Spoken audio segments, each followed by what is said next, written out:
PDF of it, so Oh, okay. you can use it for somebody else, right? Okay, so we may change that report. Yes, All right, I signed off on it already.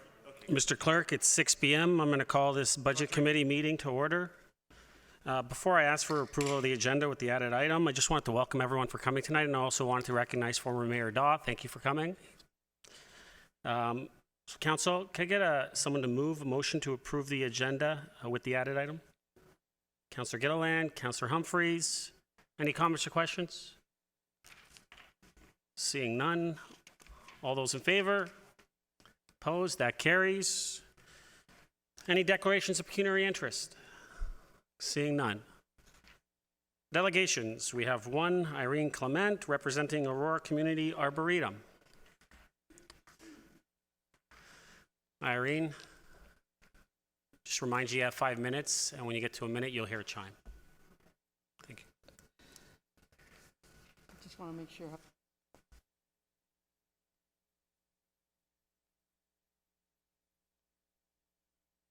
Mr. Mayor, councillors, can you hear me okay? Mr. Mayor, councillors, attendees, my name is Irene Clement. I'm the co-chair of the Aurora Community Arboretum, and I'm here tonight to talk to you a little bit about what we did last year and what we're planning to do in 2020. The picture you see here is of a new entrance by the skate park, and it was one of our projects of last year. Given Council's recent declaration of a climate emergency and the points that outlined a possible plan, I thought it would be timely to reflect on the actions the Arboretum has taken and is taking that would fit into such a plan. Removing carbon dioxide from the air is a key component of lowering greenhouse gases. The Arboretum is planting trees every year. You'll see here on the one is our spring planting at the top. I don't know if I have a arrow. I don't think I do. Anyway, and one on the bottom. In 2019, we planted 1,556 trees and shrubs. Greening means more trees, and I think the pictures that you see here show a time span of 11 years. And you can see on the right-hand side, there's a considerable increase in the number of trees that you can see. In that time span, we planted about 10,500 trees and shrubs. Greening means more trees, and if you look at this 16-year period, you can see that there's a huge increase in the number of trees. You'll have to excuse the quality of the top photo, because that was prior to digital cameras and panoramas. The one on the bottom was taken just in October of 2019, and you can see there's a huge increase in the number of trees around that large stormwater pond when you look out west from Holland View Trail. Another action plan in a climate plan, another action point, I should say, sorry, in a climate plan is protecting ecosystems. Well, our wetlands are at risk from Phragmites, and our forests and meadows are being threatened by aggressive buckthorn that is crowding out native species. Each year we have a program that works at removing some of these invasives. And we also have an education component you can see from the slide, the two pictures, the two signs on the right. Each year we are adding to forest areas, including trees from our nursery that you can see in the middle there. We have a meadow in the north, and last year was the first time we started to mow it, to maintain it as a meadow, and we'll continue to do that annually. There was another article in the local paper just this month that talked about a space for a pollinator garden, a milkweed garden. On the far left at the bottom is a lot of milkweed. I'd like to point out that the Arboretum has many acres of milkweed, and many monarch butterflies were seen there this year. We also have a lot of native flowers, wildflowers there that are great for all of our pollinators. We created an area called Flora Aurora that has over 300 varieties and species of flowering trees and shrubs. We're now maintaining this area, and it's quite a draw for residents and visitors in the springtime. It's also quite a draw for our native pollinators too, all of our bees, butterflies, and moths. On the right-hand side, you can see that accessibility is also important to us. We've put in a new trail in 2019. This is just off of Holland View Trail. And we also upgraded it to a stone, so it's much more accessible to some of the older folk. We maintain attractive spaces for our visitors. On the top, you can see our specimen areas. And we also have a daffodil field that you can see. It was looking great this spring. And on the bottom, you can see a grass trail that is mowed by our volunteers. Our volunteers are key to a lot of our activities. And in 2019, we had about 2,000 volunteer hours. 2020 will see us continuing along in the same vein as we've done in past years. We'll be planting and maintaining, developing and educating and trying to get the word out about this great green space. And we'll also have a new project. This budget of $96,000 is the same as last year, and we don't foresee that changing. So what are we going to do? We're going to plant, we're going to increase access, we're going to maintain, we're going to educate, we're going to protect our ecosystems, and we're going to develop. So I'd like to thank you, the town, for your past support, and I give special thanks to our Parks Department and to the Conservation Authority for the continued great collaboration and support. And we look forward to your continued support in greening and growing this urban oasis right in the heart of our town. Thank you. Thanks, Irene. Council, can I get a motion to receive? Councillor Humphreys, Councillor Thompson. Comments or questions for the delegate? Councillor Humphreys. Thank you, Mr. Mayor, and I can't thank you enough. The Arboretum has done so much work, and what's so exciting is to actually see your work. Like the difference in those pictures was incredible. I remember when I first came on council, I had a tour of the Arboretum, and I had an information session on Flora Aurora, and look at how beautiful it is. And 9,000 daffodils, that's incredible. I think hopefully this spring we can do a bit of a tour of come and see the daffodils, and we'd love to help any way we can. If you need help from us, let us know. I'm completely in supportive of your organization. I just love what you do and how you're totally helping our environment and really single-handedly making our just Aurora so beautiful. And I just wanted to special extra thanks. The school that came forward about the milkweed, maybe there's an opportunity for the school and the Arboretum with staff to help, together. Obviously, you've got acres of milkweed, and these children would love to know that, they're there and they can see them and contribute. So just a thought for staff as well. But thank you again for everything. Thank you. Great work. Thank you, Councillor. Councillor Kim. Thank you, Mr. Mayor, and thank you, Mrs. Clement, for a wonderful Arboretum, and you and your group do a marvelous job. Regarding the $10,000 for the invasive species control, does that pay for the chemical compound that's used, or are there other aspects of the $10,000 that's used to control the invasive species? Through you, Mr. Mayor. The 10,000 includes chemical control, because Phragmites, that's really the only effective way we have right now of dealing with it. With the buckthorn, we do physically cut that out and remove it. And the best way is to treat the stumps at the same time so you don't get it coming back. So it covers both some physical removal as well as chemical control. Okay.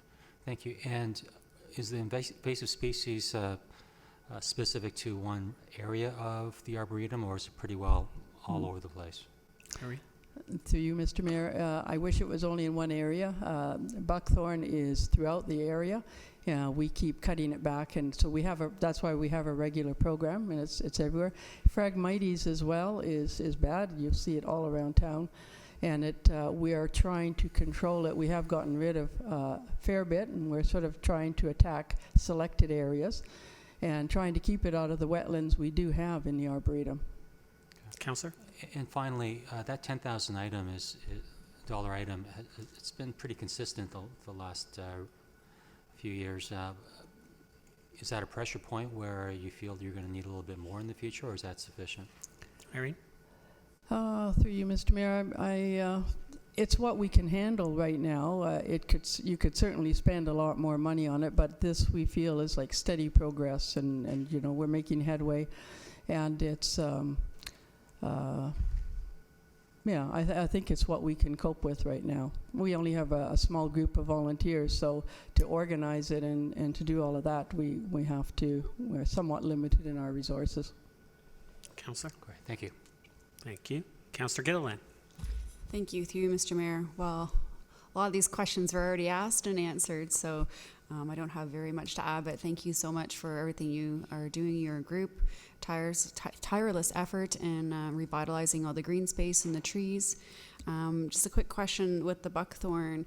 When is the best time of year to pull it or eradicate or apply what you're trying to do to get rid of it? Irene? Well, through you, Mr. Mayor, we've often done it in the fall or in the early spring before the leaves come out. It's easier to see then. You can do it until probably about November. It's still effective to treat it. And as I said, in the early spring, it's also good, just because it's easier to see. But you could do it really any time of year, but that's where we concentrate. Councillor?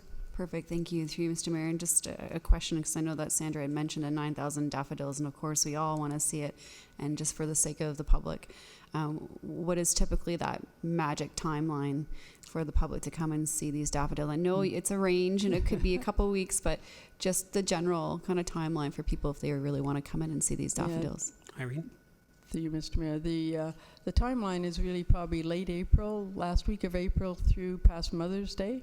This year, it depends on the spring, of course. When it's really nice and cool like we had this spring, it was glorious for like almost 3 weeks. So certainly the last week of April and the first week of May, and then it could be on either side of that depending on the season. Perfect, thank you so much. Yeah. Thank you. Irene, thank you very much for coming out and the great work that the Arboretum does. Thank you. Council, all those in favor? Opposed? That carries. So we'll move to items for consideration. First item, 1A, Central York Fire Services 2020-2022 Operating Grant. Chief, how are you? Floor is yours. Thank you, Mr. Mayor. Thank you very much for the invite and the opportunity to be here to run through the budget presentation with you. I brought a little help with me in case the questions get too tough. I brought Magic Mike from the Director of Finance from Newmarket. So all of the members of council understand the Fire Protection and Prevention Act drives us to do what we have to do to protect the community. And we develop a service that fits the needs and circumstances of the community. In 2002, Aurora Newmarket consolidated their fire services and Central York was born. That gives us greater flexibility and greater depth to provide the types of services required in the town. I would like to say that the Master Fire Plan, which is a blueprint, if you will, of how we develop our services, was last done in 2014, and we waited to take on the 2019 one. We got the budget approval last year. However, with the unknowns from the provincial government on what they might have done with how the province is governed with respect to cost savings, we decided to wait. So now that that decision has been made, that we can move on now with the new Master Fire Plan in 2020.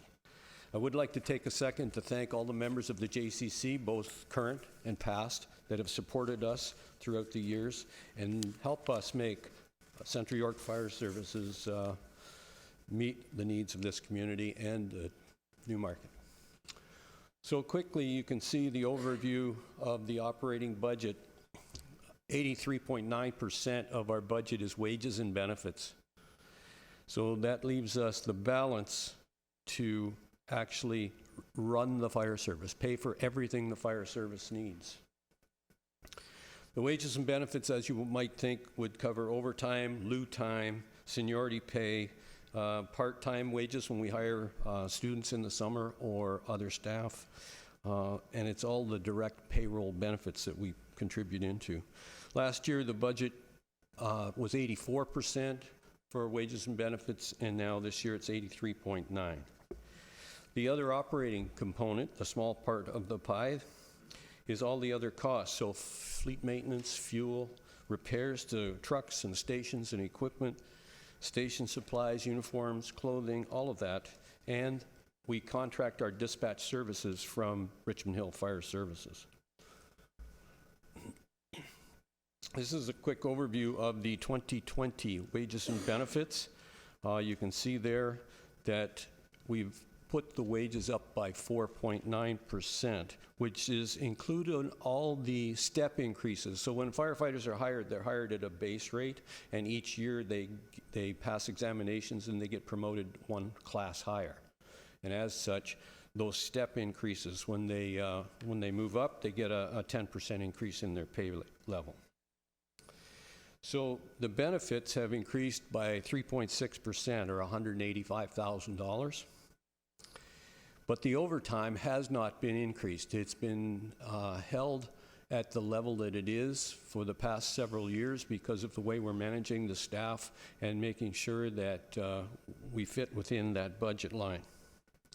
So there are few options that we have that we can reduce the wages and benefits, but those things that we can control, we do everything we can.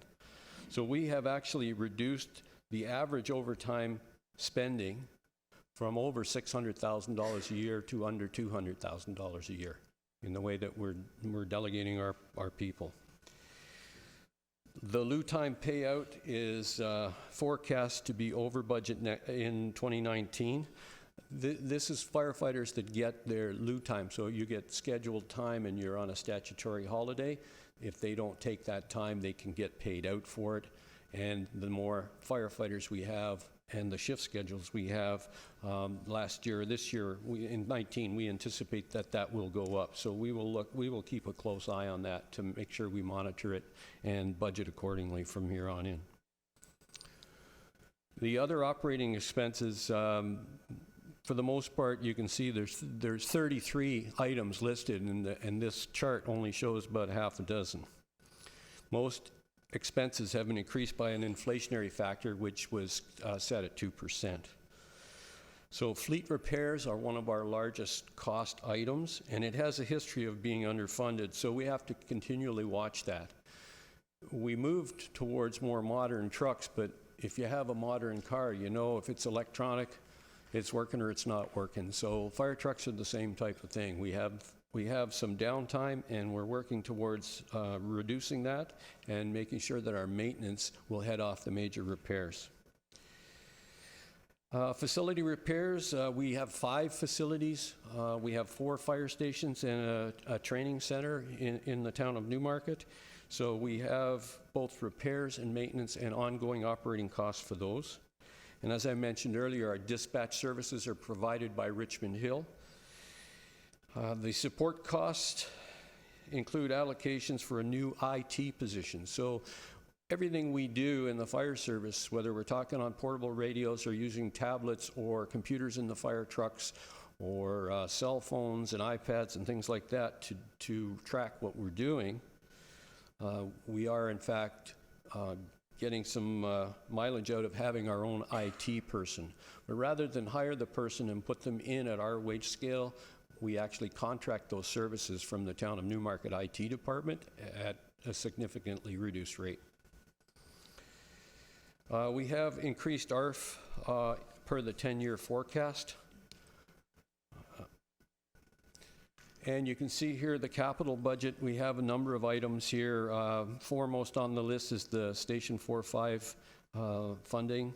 An initial 15% contingency was put into that and talked about at the JCC meeting. That has yet to be approved, and there will be a JCC meeting tomorrow morning with regard to that project. We did replace a 2006 fire engine. That now completes its life cycle, and it'll go into reserve for another 5 years of service. The difficulty with these types, we have 2 of these trucks. They're made by a company called American LaFrance that filed Chapter 11 several years ago. It is increasingly difficult to get parts for these vehicles because the company, they had proprietary rights for the parts, and they weren't made by anyone else. So we have picked up skid loads of things from Toronto Fire Service that they've just gotten rid of all of their American France trucks, and they were just going to throw this stuff out. So we went down with a pickup truck and got a fair bit of parts, and what we can't use, we've passed on to other departments that still have these trucks. The personal protective equipment and uniforms includes 3 capital projects. So one of which is replacement recruits. So if a firefighter is scheduled to retire, those are replacement recruits that we hire for those. But then, because of our upstaffing for the new fire station, we also include new recruits. And we also have life cycle replacement. So those 3 projects all fit into the PPE, our personal protective equipment and uniforms. So they're all funded from different sources. New recruits are funded through development charges, replacement are funded through the regular budget. And equipment, life cycle replacement of things that are worn out, whether it be hose or equipment, helmets, boots, tools, anything that we use on a day-to-day basis that gets worn out, we replace with that budget there.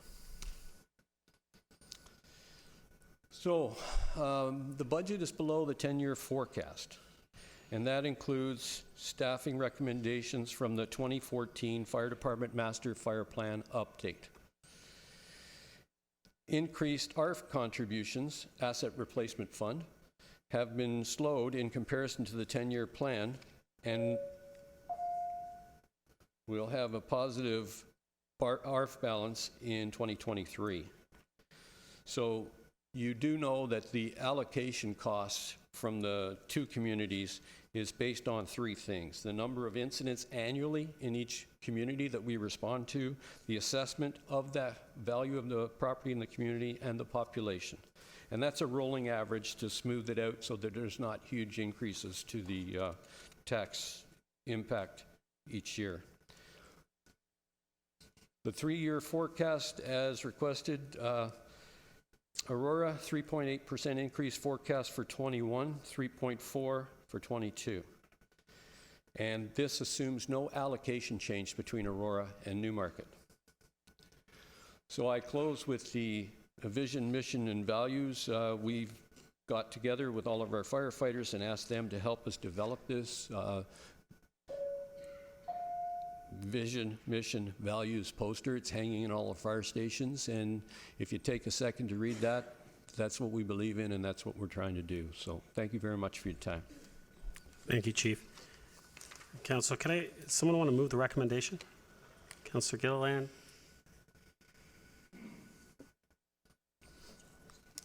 Councillor Thompson. So any comments or questions to the presentation and for tab 22? Councillor Humphreys. Thank you, Mr. Mayor. I'm listening to the presentation, but I won't be voting due to pecuniary interest of my husband being on the fire department. So I'll just step away with it for the vote. Thanks. Are you okay with that, Mr. Clark? Yes. Thank you. Thank you, Councillor. Councillor Thompson. Thank you. Thank you for being here this evening, Chief, as always, and being part of the budget process. Just perhaps you can go into more of an explanation. You talked a little bit about some of the expenditures and that they were all increased by an inflationary increase of 2%. In typical, I mean, do you just look at the previous year's budget and bump things forward, or do you also take a look at the actuals from each of those different accounts and make adjustments? Chief. Through you, Mr. Mayor. The 2% was our starting point because it was considered to be our relative cost of inflation, and as such, that's where we started. But you can see when you look through it, there's some that are zeros and some that are in excess of the 2%. So as we go through, and knowing how important the actuals are, that is reviewed by one of the deputy chiefs and one of the advisors from the finance department, and at the end of their process, this is where they ended up. I do agree with you, we'll look at that, but they do analyze it and they do go with actual figures from the previous year. Councillor. And for 2019, are you forecasting a surplus? Chief. Through you, Mr. Mayor, yes, we are anticipating a significant surplus for 2019. We were granted the funding for hiring 4 additional firefighters to supplement or create the 7th crew. We did not hire them. The training division at the time only had 1 full-time employee, so we put off hiring those 4 people, which would have been about $500,000 on its own. We also are carrying currently 11 vacancies. Some of them have been significant. We also have 5 people, I believe, on either WSIB, where we're getting money back from the Ontario government. So we're anticipating a significant surplus for the 2019 year. Councillor? By significant, do you mean close to $1 million? That's pretty significant, sir, yes. So do you still think it's warranted to have a 5% increase in the budget year over year, given all of that surplus and what you anticipate going forward? Chief? Through you, Mr. Mayor. We are in a period right now where we actually have over-complement staff. That's how I'm able to carry 11 vacancies, as I have 12 staff over complement. So at this point, I'm dead even. That will all come to an end when we establish the 7th crew. So all of the measures that we've been doing for the past several years that have resulted in some significant surpluses, those will come to an end, and we'll be back to the reality of only having the right number of people for the right number of trucks. It's only that JCC supported and both councils supported the fact that we were able to go over complement in a 5-year span, that we've been able to maintain the overtime costs below where they were and keep putting money back into, and I understand it may look like we're taking in more money than we need to. So just when we hire these last 8 people to bring this crew to fruition, you'll see that things will change. Would it be fair to say then that's one of the reasons why JCC and yourself decided to lower the ARF contribution from 200 to 100,000 given the current state? Chief?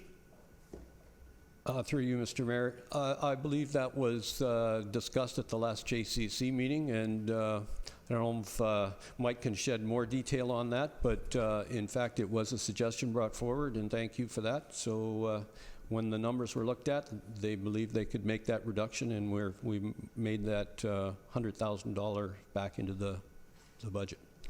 And you also talked about in your presentation the fact that based on the 10-year forecast, we're below budget. Primarily, though, that's because we should have built that fire station by now, and it's taken a little bit longer than I'm sure you, but the rest of us had anticipated. Chief? Through you, Mr. Mayor, the fire station, according to the plans that we had, should have been occupied last September.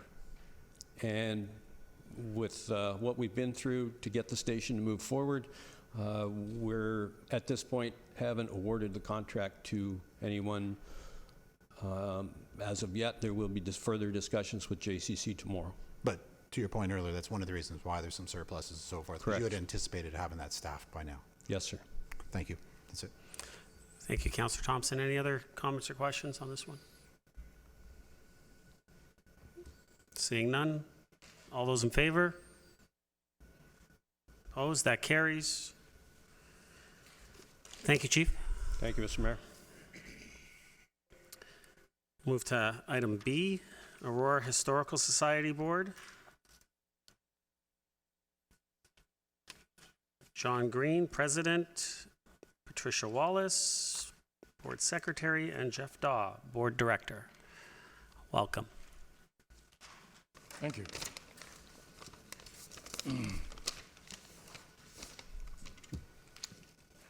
Good evening, Mr. Chair and members of the Budget Committee. My name, of course, is John Green, and it's my pleasure to present the 2020 budget request. I am joined tonight by members of our board, Peter Steimer, who is the Vice President, Patricia Wallace, our Secretary, Brian Porter as a Director, Anna Kroplin, a Director, Ronan Grunberg, a Director, and Jeffrey Daw, a Director. And last but not least, Peter Mackenzie, our new Executive Director. And if you wish at any time to meet Peter, Hillary House, he's there full-time, and he'll be pleased to say hello to you and probably show you around. I should point out that our budget is normally presented by the Executive Director. However, as this is Peter's first day, Pat Wallace will be presenting. I would also like to point out that our Treasurer, Mr. Len Bulmer, has a personal commitment for this evening and was unable to attend. His daughter is getting a PhD and is in Texas right now.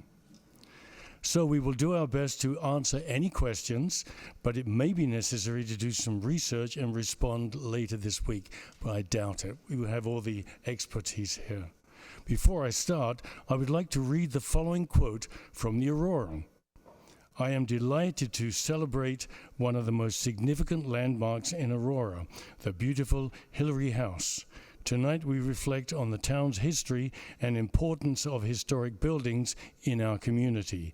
Hillary House is an integral piece of our cultural heritage and local history. These comments were made by the Mayor at our recent and very successful Hillary House Ball. We appreciate these kind remarks and look forward to Council's continuing support as we work to fulfill our mandate to protect and preserve this historic and important Aurora landmark. Now, before I turn over to Patricia, I would like to invite Jeffrey Dorr to the podium to give a brief update on our recent strategic planning session. Jeffrey, please. The microphone is yours. Thank you, sir. Thank you, John. Thank you, Mr. Chair, members of the committee. It's a pleasure to be here. A little bit different on this side of the microphone, I will say. I too would like to thank the mayor for his kind remarks at the Hillary House Ball. It's critical and it's very comforting to know that council understands and appreciates the importance of the Aurora Historical Society and Hillary House. And we're talking budget tonight, but I think it's important that council understands, committee understands that we don't simply consider that just numbers on a paper or a forecast of expenditures and revenues. We really look at it as our business plan, how our organization intends to move forward and how it intends to fill its strategic plan. In that vein, the Aurora Historical Society is using this budget cycle to reevaluate our strategic plan, to test our mission, vision, and value statements, to examine every facet of our operation, and determine how to best move forward to ensure that we maintain our relevance and that we do all we can to protect the incredible asset that we call Hillary House. And to that end, as John mentioned, we started our strategic planning process a week ago. And while it's premature to report out to council at this time, we do realize that our success is dependent on full collaboration with council, and so we do look forward to sharing that with you at the very near future. I just wanted to let you know that we were into that process and that we will be reporting back shortly. And I will now turn it over to Pat, who will actually do the budget presentation. Thank you very much. Thank you, Jeff. Mr. Mayor and Council, tonight is in fact a historic occasion on its own because in the 60 years I've lived in this town, this is the first time I've been at this podium. So just a little bit of background here. Aurora Historical Society has been Aurora's memory since 1963. We strive to be history's voice in the community. When we look back at our 2019 programming highlights, we're very diverse. Our programming is not limited to the walls of Hillary House. Outreach programming and using the expansive outdoor space on the property is in our plan for the future, and we've made forays into that in 2019. Some of our funding highlights are listed here, and although these are our major funding sources, smaller fundraisers go on year-round, and not only do they raise funds, but they bring people to Hillary House, but also to the Aurora Historical Society. The vision of previous AHS boards to protect, preserve, and interpret Hillary House as a living, learning museum for the people of Aurora is to be applauded. Thousands of volunteer hours given by many hundreds of people over the past 38 years validates its importance to the fabric of Aurora. As already mentioned, we are in the process of validating our strategic plan, and we look forward to updating Council on our findings. Notwithstanding that, we still believe that the PATH parking lot project is a critical element in our long-term success. Our key performance metrics, These numbers are estimates because, of course, we don't know our 2019 metrics until about February.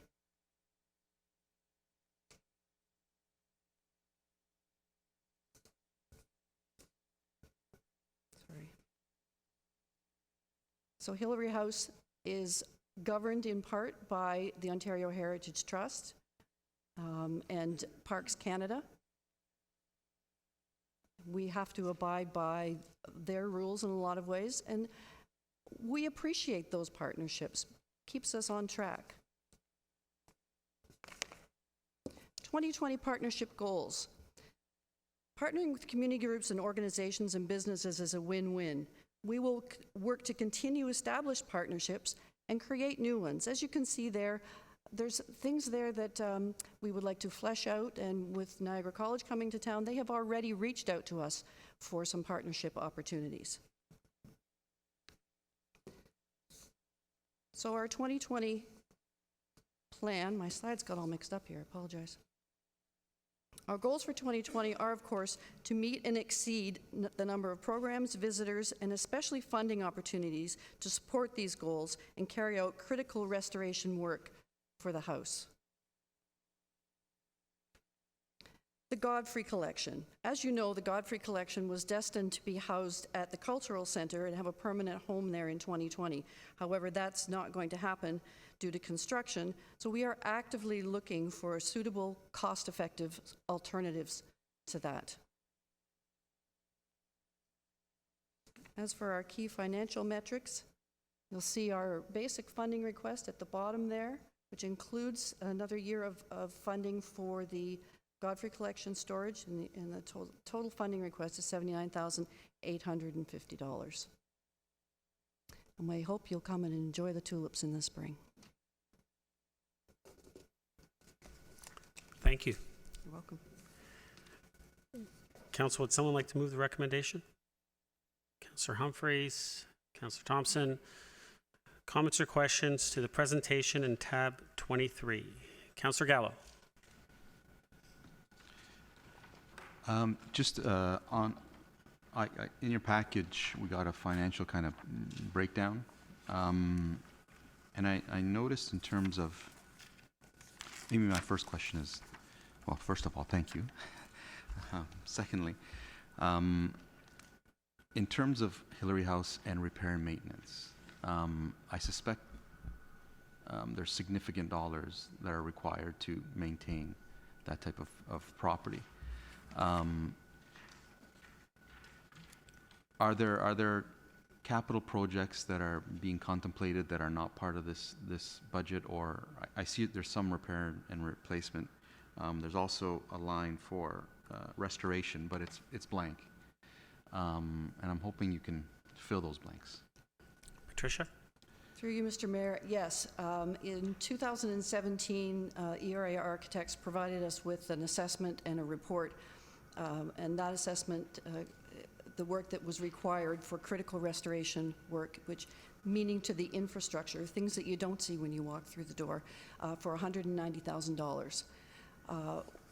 We really need to start tackling that, but the funds have not been there to do that. You will also see wherever that we end up with a revenue in excess of expenses each year, that money is put into that fund.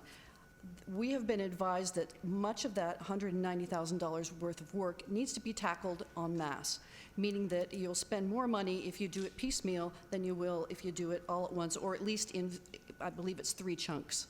So those definitely need to be addressed. We do seriously need a great influx of cash to tackle those projects. We are working towards looking at increased funding from other sources as well as from the town, and we are always trying to access grants and researching new grants and available foundations and partnerships. Does that answer your question? Councillor? I think it does. The annual ongoing maintenance of Hillary House, is that part of this budget? It's the repair and replacement line? Yes, and again, our treasurer is in Texas, but I'll try to answer your question as best as I can. There, repairs and maintenance budget, we work within what we think we can raise, and we're not going to show you a red line here. We will tackle it as we can. So there are the regular day-to-day maintenance things of upkeep that is included in this budget. The bigger items of repair and maintenance would be, for instance, a wallpaper repair. Well, there's wallpaper repair and there's historic wallpaper repair, and those are two completely different items when you're talking about funding. One is easy to do, and one takes a lot of work and funding to do the historic stuff. So, to a degree, yes, it's in here. Okay. Councillor? Just, it doesn't seem like a lot of money for maintaining that type of project, and it's a little, not alarming, but I'm confident in the group and in terms of how money is managed, and perhaps through the strategic plan, a better look at in terms of capital projects, funding to maintain the property. But if there's anything else that we can do, I'm confident the rest of council would be very supportive if there's needs that go beyond the regular budgeted items. Thank you. Patricia? Through you, Mr. Mayor, we do require a great influx of cash to be what we could be. And I think that's really what I personally would like to get across here tonight, is that there is so much more we could be. We make do on a shoestring budget, and we have great volunteers, and a lot of our alternative funding is volunteer hours, and that's not cash funding. But thank you for that. Appreciate that. Thank you. Thanks, Councillor. Councillor Thompson? Patricia, thank you for being here, as well as all the members of the board. I'm going to start off with an easy question. Your request for funding is $79,850, which is a base of $76,000 plus the $3,500 for the Godfrey collection, correct? Well, as you see from the motion on the table, as well as in our board package, it says that the town is budgeted to give the AHS $81,300. So is the AHS asking for less than the town is willing to give? Patricia? I'm sorry, through you, Mr. Mayor. The AHS absolutely is not. I did not have that figure, and I don't think any of the rest of us had that figure earlier.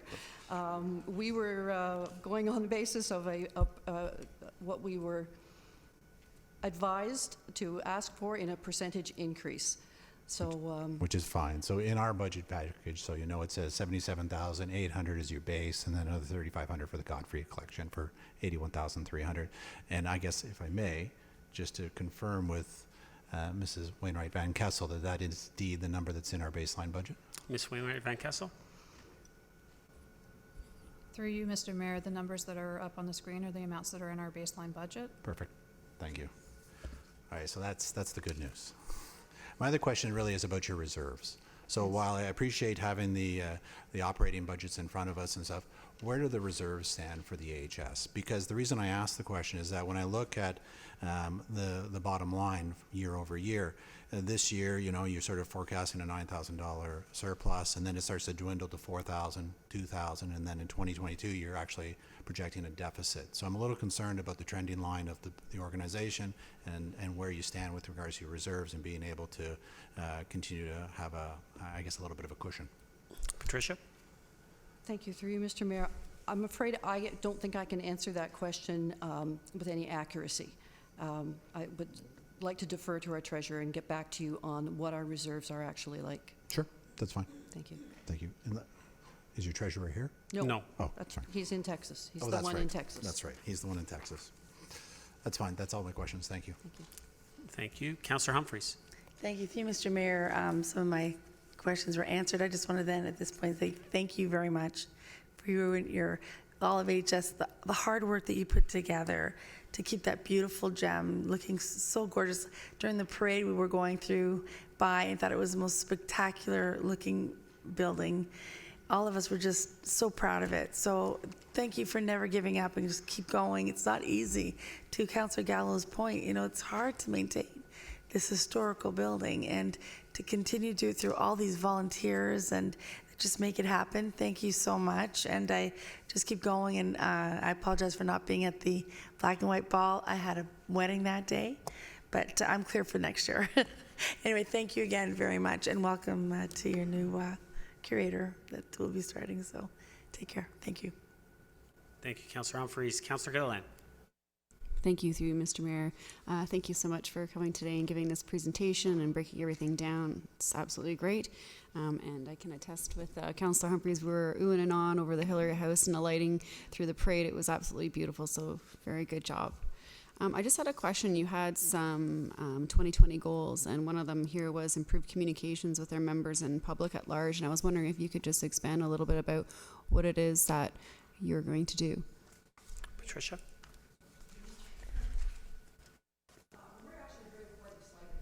Finally, just recently obtained a volunteer who is top-notch website designer and an expert at social media. And this is just, 2-3 weeks old news. And that is going to be a real boon for us in recreating our website, making it easier for people to access our programs, to make donations, all of those things that a top-notch website that can do that we've been suffering with for the last few years. So that's really exciting for us. And she is also top in social media, plus our new executive director has a good grip on social media. So there's a lot of outreach we can do there through those platforms. And I will just add while I have the microphone, so as you were passing by, there was a little boy walking with his group in the parade, and I heard him from the sidelines. Wow, look at the gingerbread house. So cute. So I hope that answers your question. Through you, Mr. Mayor. Also, would that include e-commerce as well? Because I know that with membership, it's a big driving contribution to your operating budget and your funds. And obviously, you want to increase your memberships. Perhaps have an auto renew option or something, just so you're not always chasing people. Because I think the intent is people do want to be members and continue on, but that's that communication level. And I was wondering if that e-commerce was something that you were going to also do. Absolutely, that is a target. It's been a target of mine personally for a while. We haven't had the funding to hire that professional expertise to do that for our website. Now I feel that we are in a good position to go forward with that, and I absolutely agree with you. Renewing online membership, as I say, making donations, buying tickets for things online. The e-commerce thing is a huge part of keeping our money rolling and turning over, and we're very excited to be able to do that soon. Perfect. That's exactly what I wanted to hear. Thank you so much. Welcome. Thank you, Councillor. Councillor Kim. Thank you, Mr. Mayor. Earlier this year, the Treasurer presented to the Finance Advisory Committee and explained to us the challenges that the Historical Society faced with the Hillary House, with the $190,000 in repairs that were necessary. There was some consternation with them, and I felt so bad that I almost reached into Mayor Marquez's pocket to get some money. But there's nothing in there, Councillor. So I anticipated, given the urgency of the matter, that there was going to be an ask coming to this budget. Now, so I was kind of surprised that when I looked through the numbers that there was no ask for that. And it seemed like from what you're telling us that there's no, other than looking for potential grants out there. I would imagine most of the grants out there have already been, the rocks have already been turned. So are there any, other than that, are there any other plans? I'm just, can you explain why you didn't put in an initial ask of town this year? Patricia? Through you, Mr. Mayor, it was our understanding that was not what the budget presentation was meant for. We were given a parameter of a percentage increase over last year was the only thing that we should be asking for. If we thought we were not coming to offend council, or I don't know really how to put that. We would have loved to come to you with an ask, a large ask to cover, especially that $190,000 190,000. It was our impression that that was not what we should be doing, our understanding. Counselor? Thank you. Thank you. Patricia, thank you. Jeff, thank you. You know, you guys do wonderful work, you know, and it is important for us to maintain our heritage within our town. And the only thing I would bring up is I would love to see the federal government step up a little bit more than what they're doing. Thank you. So thank you very much for coming out this evening. Council? Oh. You're lucky I didn't say call the vote. Councillor Humphreys, go ahead, second time. Sorry, through you, Mr. Mayor. Just on that point, is there an opportunity for the Historical Society to come back and look at an opportunity to help with the 190,000? If there's a burden that they didn't decide to come forward to, is there an opportunity for staff to work and understand where they're really at? Or obviously this year is probably not a good year, but I'm just wondering, it looks like there's something out there. Mr. CEO, did Or you is wanna- staff aware of this issue? Let's put it that way. Are they aware of this? Mr. CEO? Through you, Mr. Mayor, a group can always come forward with a request. I've been in numerous meetings with our federal representatives where it's often been brought up, looking for the federal government to participate more. So we're hoping to leverage something from that pot as well. Perfect. No, thank you. Thank you, Mr. Mayor. I think that's exactly where it should go. The weight of that should be there. Hopefully we can get some help. It's been a long time coming, I think. I don't think they've received anything from the federal government for quite some time. So it's a national federal historical site. So thank you. Thank you, Councillor.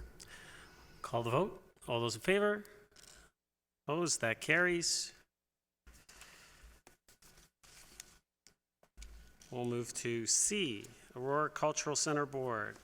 We have Suzanne Haynes, Executive Director, and Eric Acker, President of Board of Directors. Welcome. I'll just remind you, we have 10 minutes for you, and you'll hear a chime with a minute to go. Thank you, Mr. Mayor and members of council. I'd like to start by introducing the board members that are here with us so that you can put faces to names. We have Laura Hostick, who's our treasurer, Sharon Kelly, who's our secretary, Nicole Asquith, Parisa Sabat, and Nitan Bega. In addition, we have a total board of 11 volunteers, plus 2 ex officio members of council who are on our board, Councillor Gallo and Councillor Gardner. The reason I want to highlight these directors for you tonight is I have lived in Aurora for 30 years. And it's clear to me that Aurora is very fortunate to have a culture of what I call selfless volunteerism. You see it all through this town. There are people that give their time and their energy solely for the betterment of Aurora. And I can think of a few that would be better examples than our own board members. So I wanted to draw that to your attention. We added 4 new members to our board this past June. I can tell you our board is now quite a bit younger than it was when I joined in 2014. And it is increasingly beginning to represent and reflect the increasing diversity of Aurora, and I think that's important. 2019 has been a very good year for our center. Suzanne is going to talk to you about the highlights of the year and share our proposed 2020 budget. I wanted to just focus on one thing on behalf of the center, and that's to speak about the increasing partnership that has developed and has continued to grow between the cultural center, the town council, and in particular town staff. The Library Square has been a huge focus for that partnership this year. We are excited about the potential of Library Square. I know that nothing has been finalized, but we're excited about the potential. It will unquestionably be the focal point of downtown Aurora. 2020 and the year or two thereafter will be years of significant transition for the Aurora Cultural Center. We will be leaving 22 Church Street in the spring, and we will be gone for 2 years or so. That brings with it opportunities and challenges. And what I wanted to highlight on behalf of the board is our appreciation for the cooperation and the collaboration that we have had with your senior staff in planning for this transition. The result of that cooperation and collaboration is that we feel very well positioned for these changes that are about to happen. And we want to specifically thank the Chief Administrative Officer, Mr. Nadorance. I had that right all afternoon. Doug, and the Director of Community Services, Robin McDougall, and their staff for their leadership in this amazing opportunity. Thank you all. And now I'll turn it over the microphone to Suzanne Haynes, our Executive Director. Thank you so much, Eric. I now see I have 6 minutes, and I'm totally going to go over that. So without doing a Zitz probe of a theater show, I'm going to go through this in a normal speed so that you can hear everything that we need to say. Mayor Marakis, members of council and guests, on behalf of the board of directors and the staff, I'd like to present our 2019 year and our budget. We're going to talk a little bit about who we are, the 2019 programming, our KPIs year to date, and our budget presentation for the 3 years. This year, we undertook a number of projects to help in our communications with the public. One major shift was in our branding message and design. We have engaged a company that deepens our brand and aligns our values. Here you see an infographic which outlines our vision, mission, and core values that were created and confirmed in our 2018 to 2021 strategic plan. We also launched our new website, new brochure, posters, banners, and online campaign that reflect our aligned brand with icons depicting our breadth of programming. And we launched e-commerce in the summer, which has yielded increased exposure and sales for our 2019-2020 season programming of professional work. And to date, we have an increase of 31% in new patrons, and we're seeing between 52 and 70% of all of our sales happening online. We truly live the values of excellence, collaboration, and accountability in all that we do, and are guided by the mission and vision in our programming when asked to take on new projects. The Aurora Cultural Center is the hub of artistic and cultural activity for our town. Our professional programming is in fine arts and performing arts practice, delivered through our 4 galleries, activity room, and Breivik Hall. We also welcome the community through our year-round educational courses for all ages, our community events, cultural and corporate partner activations, and volunteer opportunities. In 2019, we hosted 10 gallery exhibitions, 76 classes, 28 performances, and had a special guest visit and won a business award.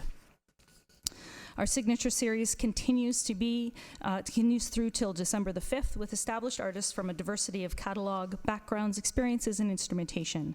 With only 8 events in this series, we try to cover as many genres as possible and balance with music we think the community will enjoy. A prized series, the Great Artist Music Series, is programmed by co-artistic directors Bonnie and Norbert Kraft, Grammy Award winners. This 4-concert series brings internationally known established artists and emerging prodigies to the stage to delight and awe the audience with their command of the classical canon. The Kaleidoscope Family Series was the launchpad for 2 other series we now host. This series is for families. We program these events at times when we feel families have the best chance to have a multi-generational experience in our hall. The ethos for this programming is diversity of place, voice, and discipline, so we have music, theater, dance and percussion, and puppetry this year. Our last performance in this series is December 7th with puppetry retelling of Cinderella in Old Toronto or York. If you loved The Old Man in the River last year, you're going to love this one. Meridian Magic Carpet came out of the Kaleidoscope Family Series last year when we noticed that there were many families who brought toddlers along, and families felt that their toddlers were very disruptive. This, a no shushing zone, the Meridian Magic Carpet is for our youngest audience of 18 months and up. Families bring their children, and we welcome them to respond in any way that they need to, walking around, eating snacks, jumping and dancing, watching in awe, and even crying if the mood hits. All of these shows have limited language and great visuals, so they capture the imaginations of the very young with themes and stories that still resonate with kids up to about 10 years of age. This series also sees a multi-generational participation. We had 10 exhibits in our 4 galleries for 2019. Each exhibition runs between 1 to 4 months in length and occupies 2 or 4 of the galleries, depending on the size, theme, and timing. Programming includes community associations of Soira and Pine Tree Potters with juried exhibition and sales, graduating students with the Mayor's Celebration of Youth Arts, and established and emerging professional artists from a variety of mediums in genres of both 2D and 3D. We also host community engagement on every exhibition, which comes in the form of artist talks, artist demonstrations, docents in the gallery to take guests through the exhibit, curated tours, and public tours. Gallery programming is offered at no cost to the community. Our Education and Outreach Department programs term core classes, short courses, one-day workshops, summer camps, and facilitates our new Kaleidoscope in the Schools program. There's a fair balance between adult and children participating in the courses of the 76 classes offered through the year. Summer programs are a key way that children participate with us every week in the summer, and every week has a different theme. We also hosted performing arts camps in musical theater and drama. I've mentioned Kaleidoscope in the Schools, or KITS as we call it, funded in full by the town of Aurora and private donors, including a major gift from Jan Udinez and Isabel Ralston. This program launched in September 2019 and has already become a very special part of our cultural offering. Offered at no cost to parents, KITS has been well received by all who have been involved. The core elements of the programs are professional development for elementary school teachers and their ECEs, delivery of live performing arts with professional artists, delivery of artist workshops and artists, feedback with students, teachers, and parents on the impact of the program, and this image is with teachers that participated in the PD. This is a quote from one of the teachers of the French Catholic School Board who participated in the PD. The images on the screen there are with the kids who made puppets after our puzzle theater performance. The first performance was with Puzzle Theater, an object theater company from Montreal. Object theater is where an artist takes everyday item and uses them to make characters, in this case, plastic bags. The bags were what they used, not the characters they created. While there was an environmental message here, the show was funny and light and not didactic, but the kids heard the message, and most of the student feedback was about how fun it was, and holy smokes, a plastic bag lasts for 400 years before it disintegrates. Each school had a dedicated workshop with the artists for one class. Suzanne, just give me one moment. Council, would someone like to move a 10-minute extension? Councillor Kim, Councillor Gilliland, all those in favor? Opposed? That carries. Go ahead. Thank you. Each school had a dedicated workshop with the artists for one class up to 30 students who brought recyclables and made puppets like the ones you saw on the previous slide. This past week, we were in 4 more schools, and I'm sorry I don't have the stats from that week on the slide, with a presentation by dancer and percussionist Fana Sorrell from Côte d'Ivoire in West Africa. Fana tells the story of his culture, homeland, education, and gives a wonderful introduction and instruction on African percussion instruments. The kids get to try them out, and when the teachers also got up on the stage and replicated the song that the kids did. They made the exact same mistakes, which we all thought were hilarious. It's a fun, active, inspiring, and all-inclusive performance of performing arts. Each school received 2 post-show workshops for up to 30 students who had a chance to drum and play with a collective energy to create music over the hour.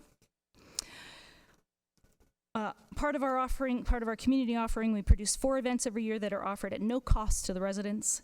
These events bring different communities together to democratize access to the arts and help the community enjoy the beautiful facility and programming options. We also had a special guest who came to join us.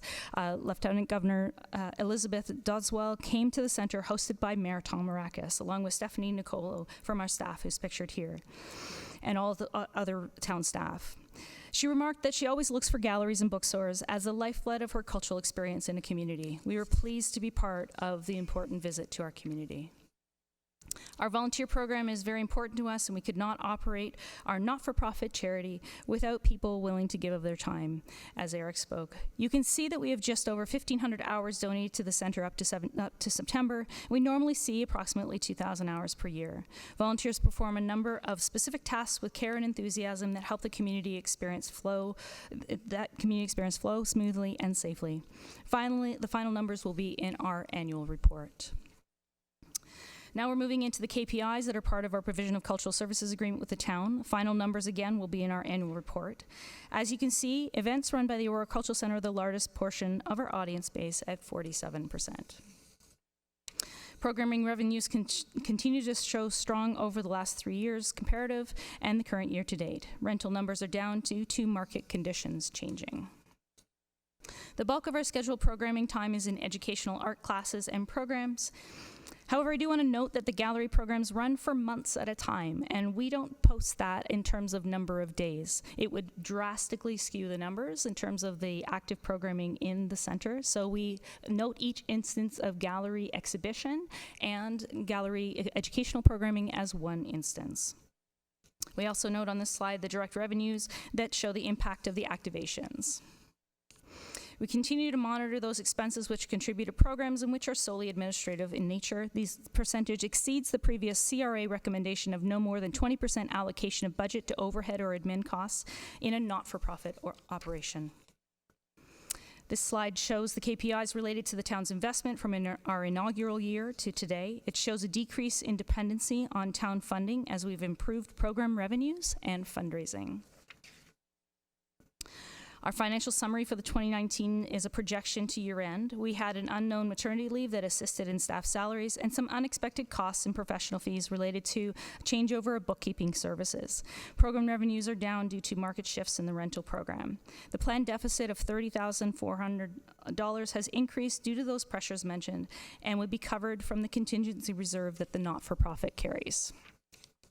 There are other KPIs identified in the provision of cultural services agreement, which we will be reporting in our annual report because our customer service satisfaction surveys go out in Q1.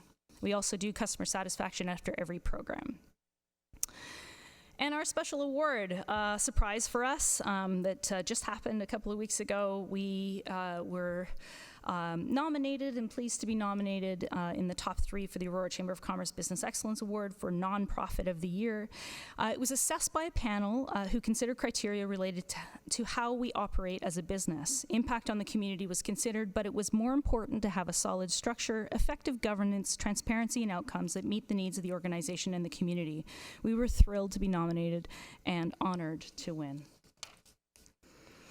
With the glow of that win, I will take you into the budget.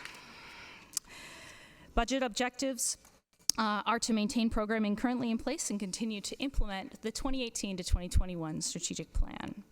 As we look at the 3-year budgetary pressures, they include a 2019 base salary funding catch-up of the $30,400, the new required annual salary adjustments based on that catch-up and current staffing levels, and program revenue impacts due to market changes. This is a significant time of change for the Aurora Cultural Centre should the Library Square project move ahead. We understand that the town has budgeted inflationary increases, and town staff have made a recommendation to fund the additional base needs from the existing Library Square operating budget. We present our total needs to you here on this slide and appreciate and support the staff recommendation during this time of transition.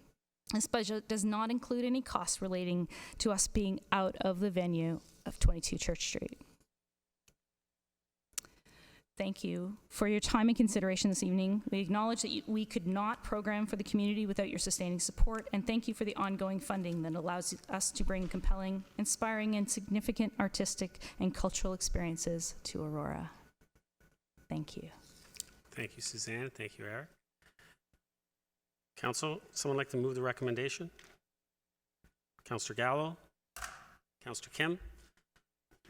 Comments or questions to the presentation and tab 23?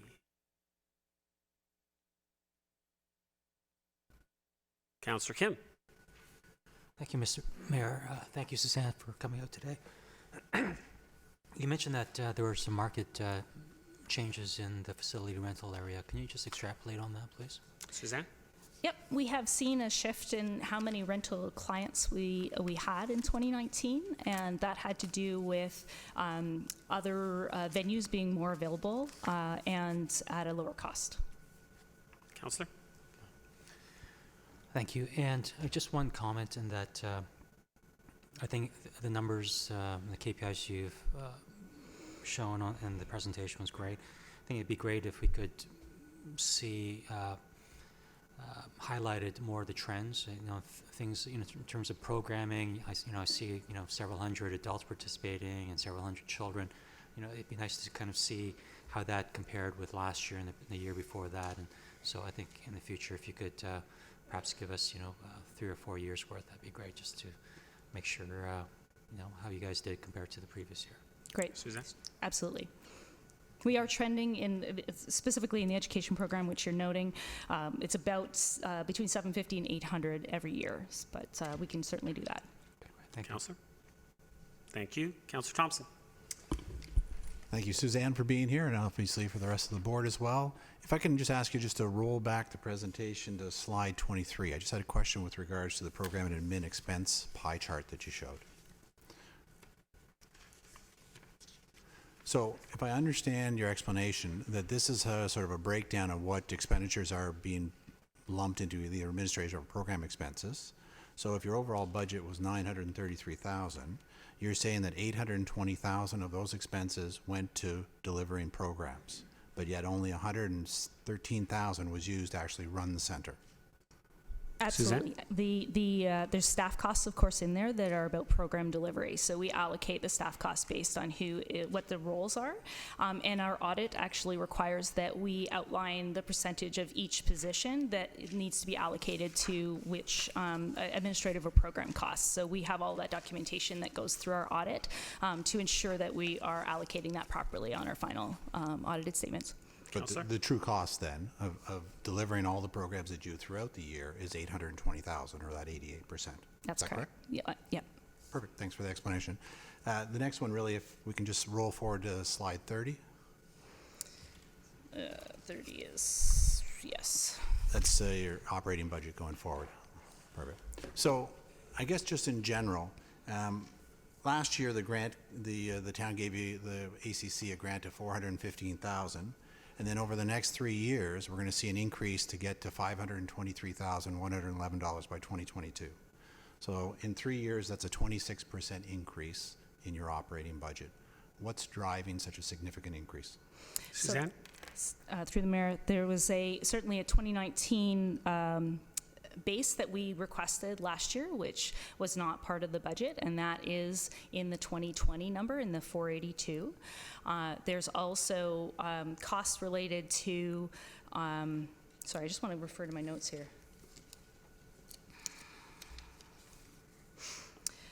Then there's that produces a new base in terms of salaries, and we look at that in terms of the COLA increase on that base. So what we had before in terms of staff salaries plus the 30,000, and then a COLA increase on there, and then the market pressures that I talked about. We actually had a loss in the revenue side of things, and so the revenue, the rental program helps to underwrite our costs so we can deliver our programs. And when you lose revenue on that program, there isn't another place necessarily to find that funding.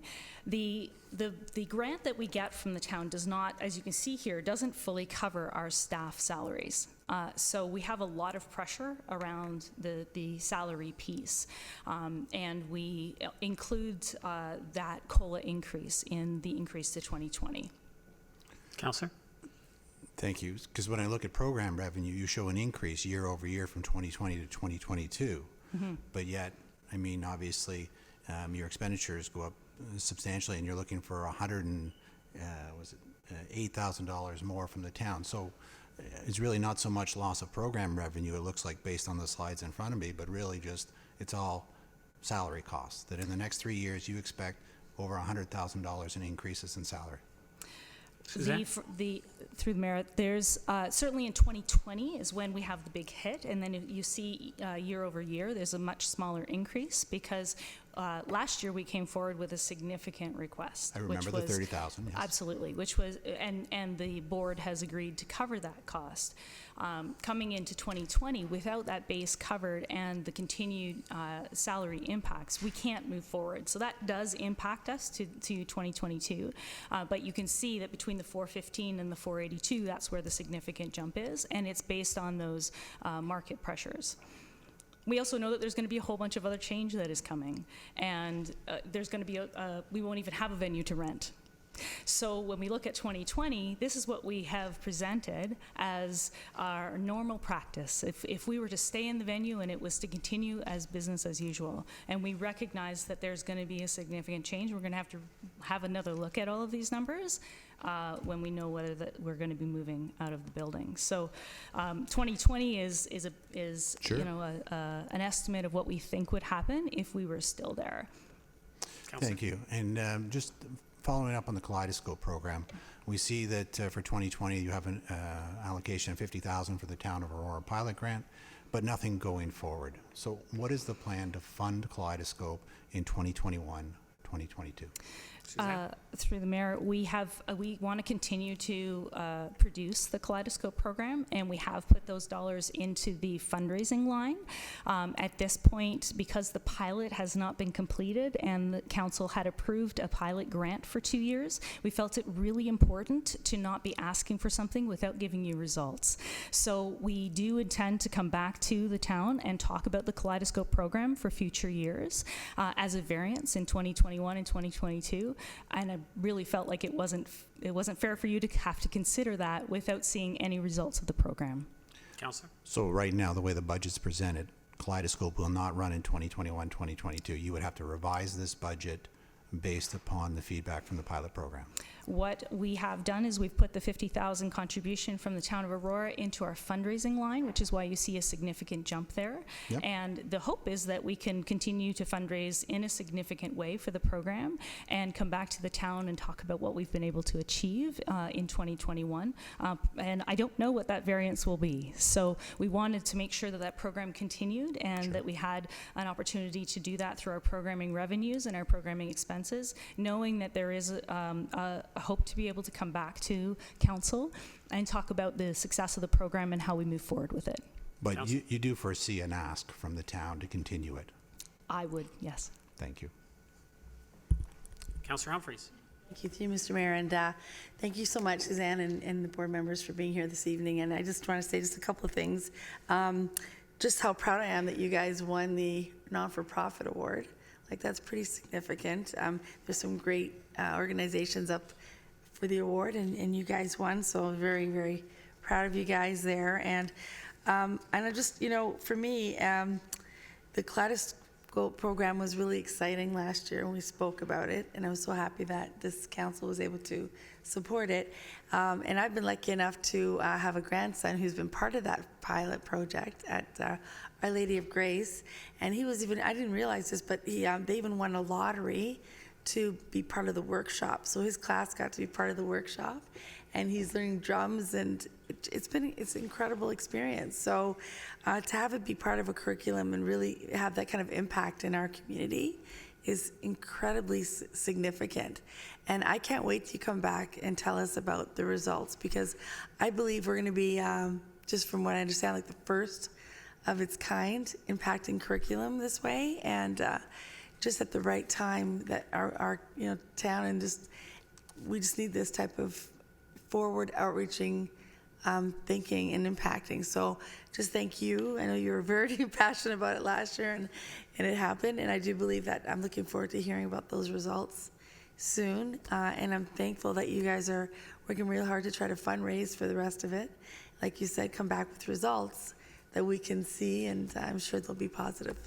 So for me, it's just thank you to Councillor Thompson for all the other questions in terms of drilling down the numbers, but I'm very happy about this. Thank you. Thanks. Just a comment from me. Thank you, Councillor Humphreys. Councillor Gallo. Thank you. And thank you to the Centre. I have an innate bias to the Centre from its inception.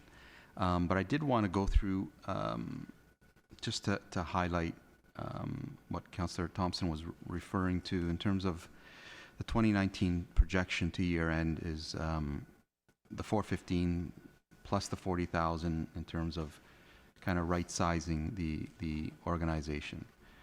So 455, and then we've increased by COLA to get to the 2019, 2020, and 2021, which is roughly 20,000 per year. Am I getting that correct? Suzanne? Sorry, could you say that again? 20,000 per year? Well, I think it's 26,000, and then it jumps from 482 to 501, and then from 501 to 523. So the most significant jump is from 2019 to 2020, where there's a base increase in order to, as you say, right-size the budget. And then it's a very small increase. It's about, I think it's 19 and then 12 and then 19. I can't remember the exact numbers. I don't have that. But yes, there's a much smaller percentage increase from 2020 to 2021 and to 2022. And in working with the operating budget and the town staff and that collaboration to talk about what might be possible for within the budget process and council's goals, certainly we recognize that this motion is really, it's for that base percentage that's already in the budget, and that there is a variance between what is being proposed here in the motion and what our needs are, and that variance actually is being covered through a different staff recommendation, which you have in front of you for later in the meeting. So, thank Councillor? you. I understand it, but I think for the benefit of the balance of council, but I did want to also highlight on page 24, because to me that really sitting here, it gives us a great idea of where our money is spent. Percentage of total revenue based on from its inception to today. We went from the town's grant of 89% of the total revenue all the way up to down to 52%. And those are really, to me, impactful numbers. And I think we should probably encourage other organizations to do this math to see what kind of a matrix how far does our dollars go when we give it to community organizations. And this is a fantastic, I think, slide to show how well the center does. The last question, in terms of the budget that you're proposing, is any of that, and if there is, how much is related to the Library Square project? Suzanne? through you, Mr. Mayor, at this point in this budget, there aren't any costs that are related to us being out of 22 Church Street. We've been working very closely with Director of Community Services and the rest of the staff to determine what those costs are. We have been lucky enough to find a space that is going to meet our needs without ongoing costs, residing with you in the town hall, which we're excited about doing. And there are additional costs related to performing, because there isn't another performing space. And what that's highlighted for me is how much the Library Square project is needed in a way, because we are going to be all over town and in very non-traditional spaces. We have tried to put our signature series with the most established artists and those international artists that are coming to us in the most equipped space, and we have found that we can accommodate part of our programming there. And then we are going to be in churches and in other spaces because we don't have a performing arts hall. So it's a really interesting process to go through, and there are costs related to that. So there's rental of the venue, there's technical requirements and front of house requirements that we have covered within the current owned space that we are then going to have when we are outside of the space. It's also a pretty massive project for us to take on as a small not-for-profit in the community, because everyone has really identified the Aurora Cultural Center with 22 Church Street. And we've done a fantastic job of doing that and getting 30,000 people to come down and see us at the Cultural Center, even with a very small venue. And now we're not going to be there. So communicating that out in the community will be a significant project for us as well. And we're working with the community services and communications at the town to talk about how we might do that in a really meaningful way, using our own resources and our own branding, and understanding some of what those additional costs will be as well, so that we can continue to be successful. And all of those it's really important what Councillor Humphreys said earlier about Kaleidoscope being something that builds a base understanding of cultural services and continuing success through the next few years so that Library Square can be successful, so that there's an audience ready to come back and an audience built to participate and know the value of arts and culture is just really key. So we are going to be part of that success, and we understand what that looks like, and there are some costs associated with that. So we're working with town staff to identify what that is and make sure that we can all be successful when the building opens. Thank you. I was gonna identify that kind of the hidden benefit to moving is an inherent outreach to the community, and I think that's a really good thing. And I know, being on the board, it's one of the things we're really trying to promote. Also, that one day at the GO train, I think was significant for me, spending a few hours there in terms of the public, getting to know the center, and just the demographics that showed up and showed interest was amazing to me, particularly the younger folks that stopped by and want to know more about the programming. I think that was fantastic. So well done to all the volunteers, and good luck. Thank you, Councillor. Any other comments or questions? Thank you, Suzanne. Great job, great work that the center does. I think that we're all excited as we move forward. I'm sure that we're all anticipating that we're going to evolve and grow, and there's going to be some changes with the Library Square project. But at the end of the day, it's about providing cultural services at a cost-effective way for our residents, and that provides that value for our residents through their tax dollars. So I'm sure we're all excited and looking forward to those changes as we move forward. So thank you very much for coming this evening. So Council, I'll call the vote. All those in favor? Opposed? That carries. D, Aurora Sports Hall of Fame. David Tom, President.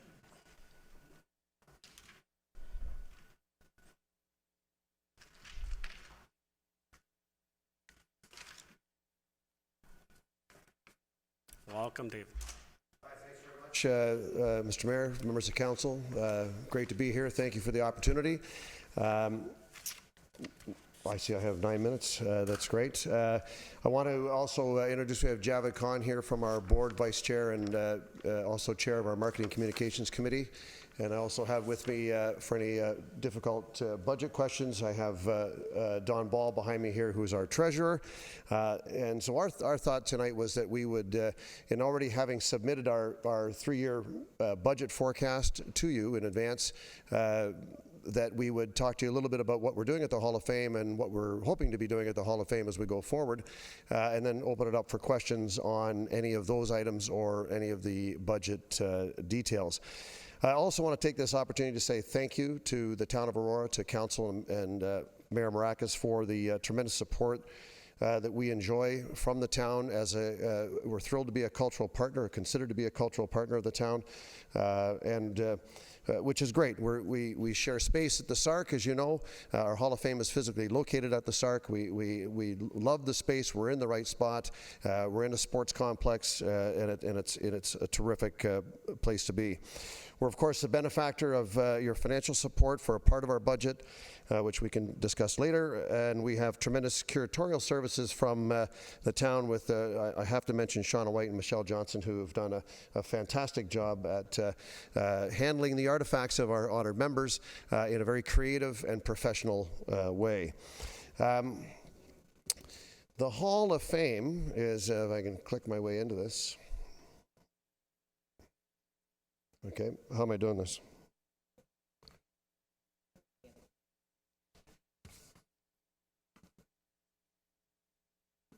Beautiful. The Hall of Fame, as I mentioned, is at the SARC. Visitors are asked to explore the many honored member stories. We're up to 34 honored members now on our Wall of Fame. We have the Norm Johnson Education Hall. We have various displays. We have an interactive display. And it's all about, in the effort to honor sport celebration, celebrating distinction and recognizing outstanding achievement. Our mission continues to be the honoring and celebrating and preserving and sharing of Aurora's sport heritage. The vision continues to be an experience for those who wish to appreciate Aurora's rich heritage. And I think most importantly is the word inspiration to those who seek sport excellence. A lot of what we do is not just to celebrate and recognize and share with you stories, but it's also to provide an inspiration to folks in town, children, and all of us at all ages to participate and be the best that we can be. The Hall of Fame itself, as I mentioned, is at the SARC. Just a quick shot of some of the displays that are there. In addition to the Hall of Fame being a building to house and to celebrate sport and to show our great history of sport and the folks in Aurora who have tremendous careers and have enjoyed sport excellence. It's also about taking the sport and the Hall of Fame rather out to the community. Every major Hall of Fame does this. The Hockey Hall of Fame does this. The Canadian Sports Hall of Fame does this. We do this. We've been to we're at Hometown Hockey with a display. We're at the Stanley Cup celebration event with a display. We're at concerts in the park with a display. We've been at the farmers market. And then we've also, of course, importantly, through Javid's efforts, we've expanded our social media assets. We've built a stronger website, so we have a better online presentation as well. One of the things that I'm personally very proud of is our Sports History Alive program. This is where sport history becomes an in-school, 40-minute in-class experience that's led by Mark Heese, who's one of our honored members. Mark, as you know, is a two-time Olympian beach volleyball champion and does a fantastic job meeting with students, bringing his medals, bringing his stories. And the greatest thing about it is again, it's all about inspiration. It's all about inspiring youth that they can participate. Mark goes through his stories that he wasn't really great at a lot of sports, but he eventually found his passion and he found what he was really good at and he built it into an Olympic career. You too could be that kind of Olympic athlete is a message for our students.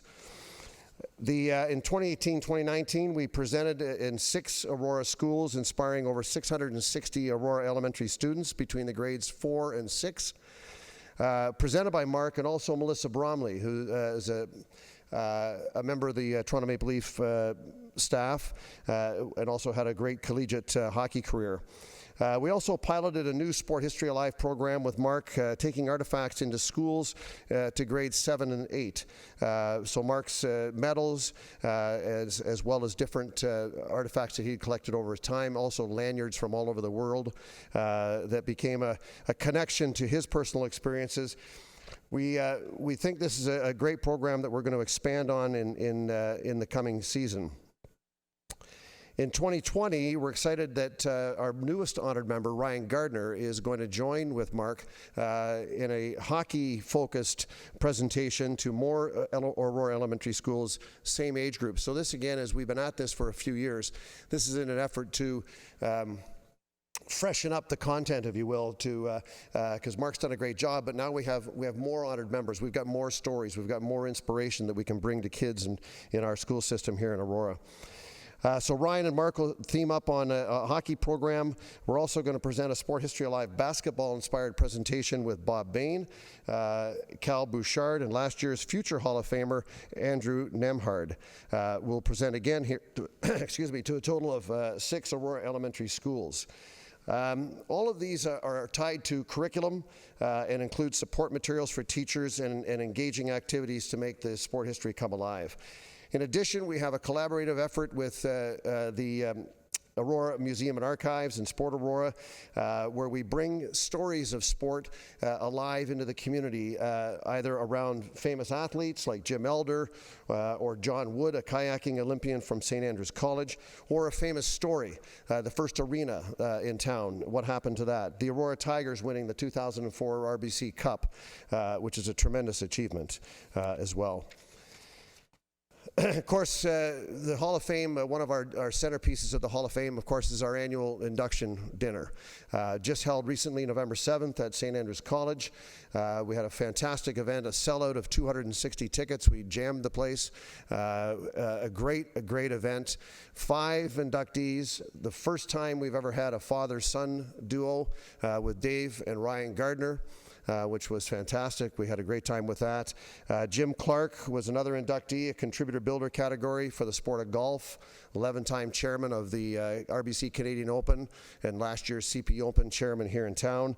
Red Chappelle, coach in swimming at various levels of swimming from international to here in town, created the Ducks program. Travis Robignoli, who's a gymnast, so in the athlete category, NCAA and Canadian champion, had a fantastic career.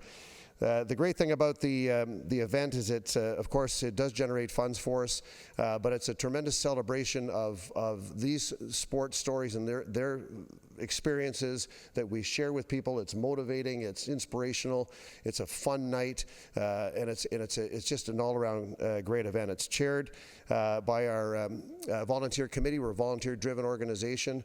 The MC, of course, is Rod Black. I don't think I need to say more about that. Rod's a pro, does a great job for us as well.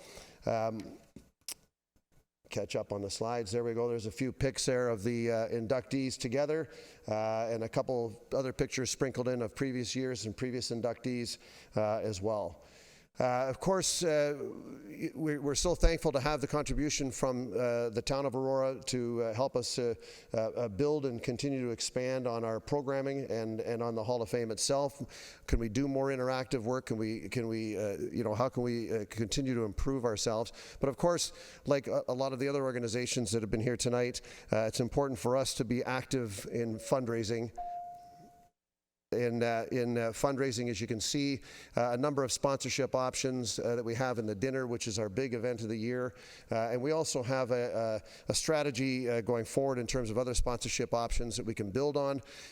We are a nonprofit organization, and we are moving forward with a planned giving strategy as a nonprofit organization as well. So very active in the area of fundraising, as well as continuing to look at ways in which we can continue to build excitement around the Hall of Fame and taking it out to the community as well.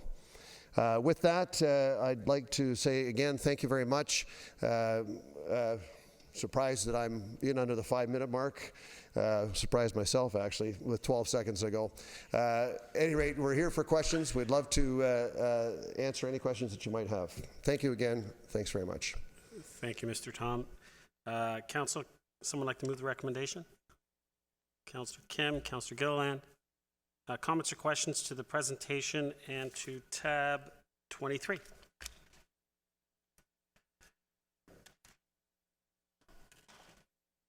Councillor Thompson. David, thank you very much for being here, as well as for Javid, as well as members of the board. Just briefly, with regards to all the Sports Hall of Fame, I mean, the budget's great, but does the Hall of Fame have a reserve? Should you? Because I noticed that, obviously in 2018 there was a deficit. Should you be in a deficit position again for whatever reasons? Is there a reserve to take care of that? Yes, there is. Approximately 1 year of operating costs. Okay, great. Yep. Thank you. Councillor. Thank you. Councillor Kim. Thank you, Mr. Mayor, and thank you, Mr. Tom, for coming out today. And I always enjoy hearing the Aurora Sport Hall of Fame because you guys always have a great story to tell for the last 12 months. My question is regarding the revenues. I mean, you guys are approved to generate significantly more this year in fundraising and dinner ticket sales. I'm not sure if I missed it, but how do you attribute that to? A significant increase from 2018, and that's great. It looks like that story is going to be repetitive for 2020, 2021, and so on, which is a very good thing. Mr. Tom? Do you want to step up for that, Don? Well, I think the part of it is, so the question is, Harold, if I understand it correctly, is that the fundraising number having gone from 37,000 to 46,000 and then continuing on towards 50,000. Yes, and the So- dinner so- ticket sales as well, if you can just... So what we attribute that to is an improved ticket strategy. So we moved from to a sellout position this year, and we plan to continue with that with the dinner. We also sold out all of our sponsor positions as well. So we increased sponsorship, we increased ticket sales, and those I would think are the two biggest contributors to your question. Councillor? Great, thank you. Thank you. Councillor Gallo? Thank you. Thank you, Mr. Tom. Thank you for everything that you guys do. The dinner was fantastic. It was very exciting. Just a quick question. So the dinner is obviously not meant to, all other than maybe the sponsorship to generate revenue, or is it?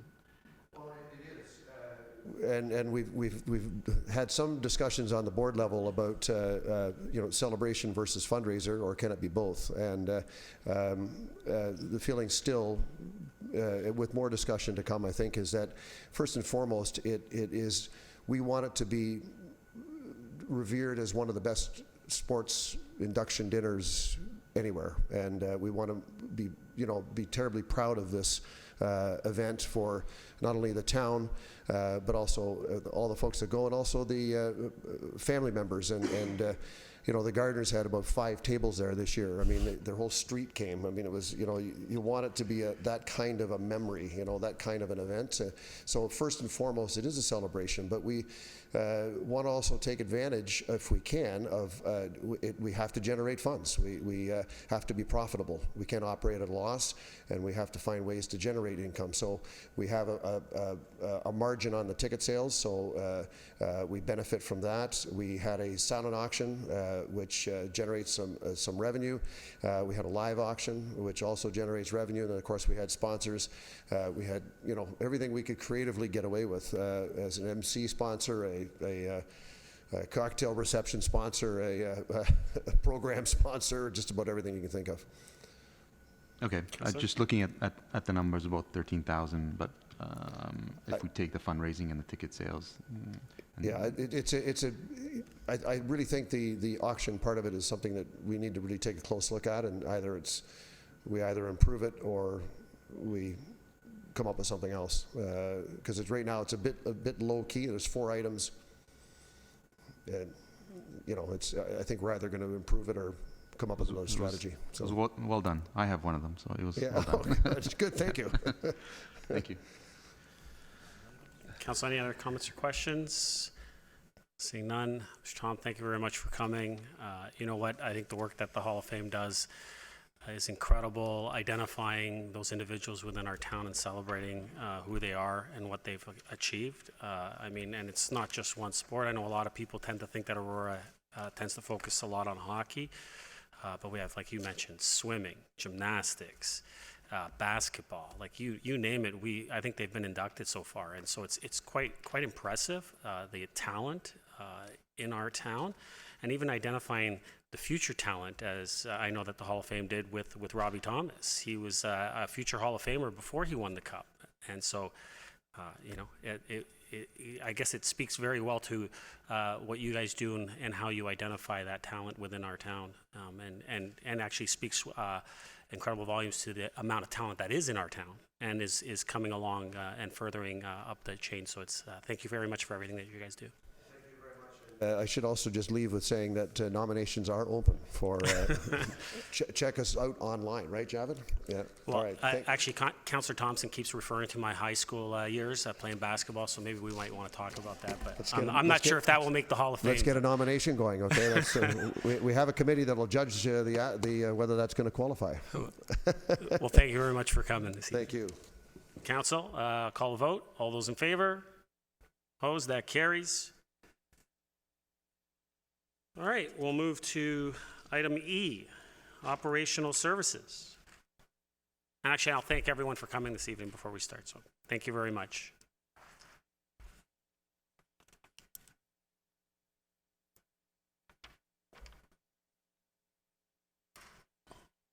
Mr. Downey, you have the floor. Where's the clicker? There it is. Thank you. Good evening, Mr. Mayor, members of council. Thank you very much for this opportunity to present the operational services budget for 2020 to 2022. The department overview. The department delivers services under two managers, the manager of roads and water and the manager of parks and fleet. Roads and water responsible for our clean, safe, and modern roads, our sewer and storm water system, our water collection system, safe water. The manager of Parks and Fleet deals with high-quality natural urban environments, construction and maintenance of our parks, as well as equipment procurement and maintenance. We had a busy year in 2019. One of our proudest moments was exactly the same evening as the Sports Hall of Fame. It was at the Conservation Authority. We received 2 Healthy Water Conservation Awards from the Conservation Authority. One was for our salt reduction. We reduced the amount of salt by 513 tons on the road last year, even though we had 20 more events than the year before. And we improved the fish habitat in Sawmill Creek. It was a barrier for fish spawning, and we removed that and got an award. And I hope to be able to present those to council in December. We reviewed our winter control plans and identified long-term strategy for delivering roads and sidewalk maintenance for winter seasons, and we presented that report to council earlier this year. Those numbers or some of those findings, recommendations are identified in our budgets. Continued our State of Infrastructure Condition Report by collecting vital data through 2018 and 19. One thing we knew is what we didn't know. We needed to know more in order to react appropriately to some of the conditions that we saw out there, and we have increased some areas of our budget in order to address some of the infrastructure based on the condition reports that we received. We also entered into a multi-year program for our closed-circuit TV program, inspecting all our sanitary and storm sewers, and we did that over a 10-year program, so that we will be doing 1/10 of the town each year in cooperation actually with development engineering and tying that into their road reconstruction program. And then following that, the recommendations coming out of that report will then form the basis of our excuse me, our capital report the next year. We also developed a stormwater maintenance facility inspection strategy through cooperation with the Conservation Authority, and that has turned out to be extremely successful. We've repaired 3,500 tripping hazards on your sidewalks. That was a backlog that we identified very quickly, and we're very successful in getting a lot of those addressed. We held our first waste reduction garage sale, which was extremely successful in the spring, and we hope to do that again next year. In fact, we may even expand it. And we completed a comprehensive fleet review and secured a dedicated fleet supervisor, and council will be reporting out on that on December the 3rd. So that would be your first report on our findings from that fleet review. The budget in overview, as you can see, we're heavily burdened by taxes. 90% of our budget comes from taxes. We've also identified some new staff in each of years 2020, 2021, and 2022. Some of our budget pressures that we were looking at this year was right-sizing our salt budget. It's difficult to get it right, but we are now getting a little bit better at some of our historical data, and so we're looking at right-sizing our budget on salt. It is our main way of dealing with our winter maintenance. We also increased our contract services for winter maintenance and waste management. We allocated more funding for infrastructure repairs and maintenance. As I told you, that stems from that review that we did of our infrastructure. Salaries and benefits are always a pressure, and we converted 2 part-time positions to a flex person, and that was as a result of that report that we did on winter maintenance that we presented to you in the spring. This actually quantifies some of those pressures that we have identified from our base and with growth. Our garbage and recycling contract increased this year fairly substantially. Recycling particularly, I think it's 265 of that 318,000 was the increase. It's an extremely successful program. However, it's also an extremely expensive program. our salaries and benefits, our winter maintenance contract. We also, however, did take a look at some of the things, some of the budget lines that we felt were historically running a little in surplus, so we've actually made a reduction of $136,000 in the budget this year. However, we also need to deal with growth. And so we have new routes that we need to deal with our garbage and recycling, so that number reflects that. And this is where you also see the result of the flex person. Those are the benefit costs of moving us 2 seasonals into a full-time position. Some of our objectives in 2020 to 2022 are going to be, once again, significant maintenance investment to rehabilitate our infrastructure. We're getting better at what we know is a problem out there, and so we're certainly asking council to invest in that. We're also looking at a current stormwater maintenance facility inventory, as I said, with Conservation Authority. We're going to continue with our CCT program for 10 years, and then we're going to start all over again.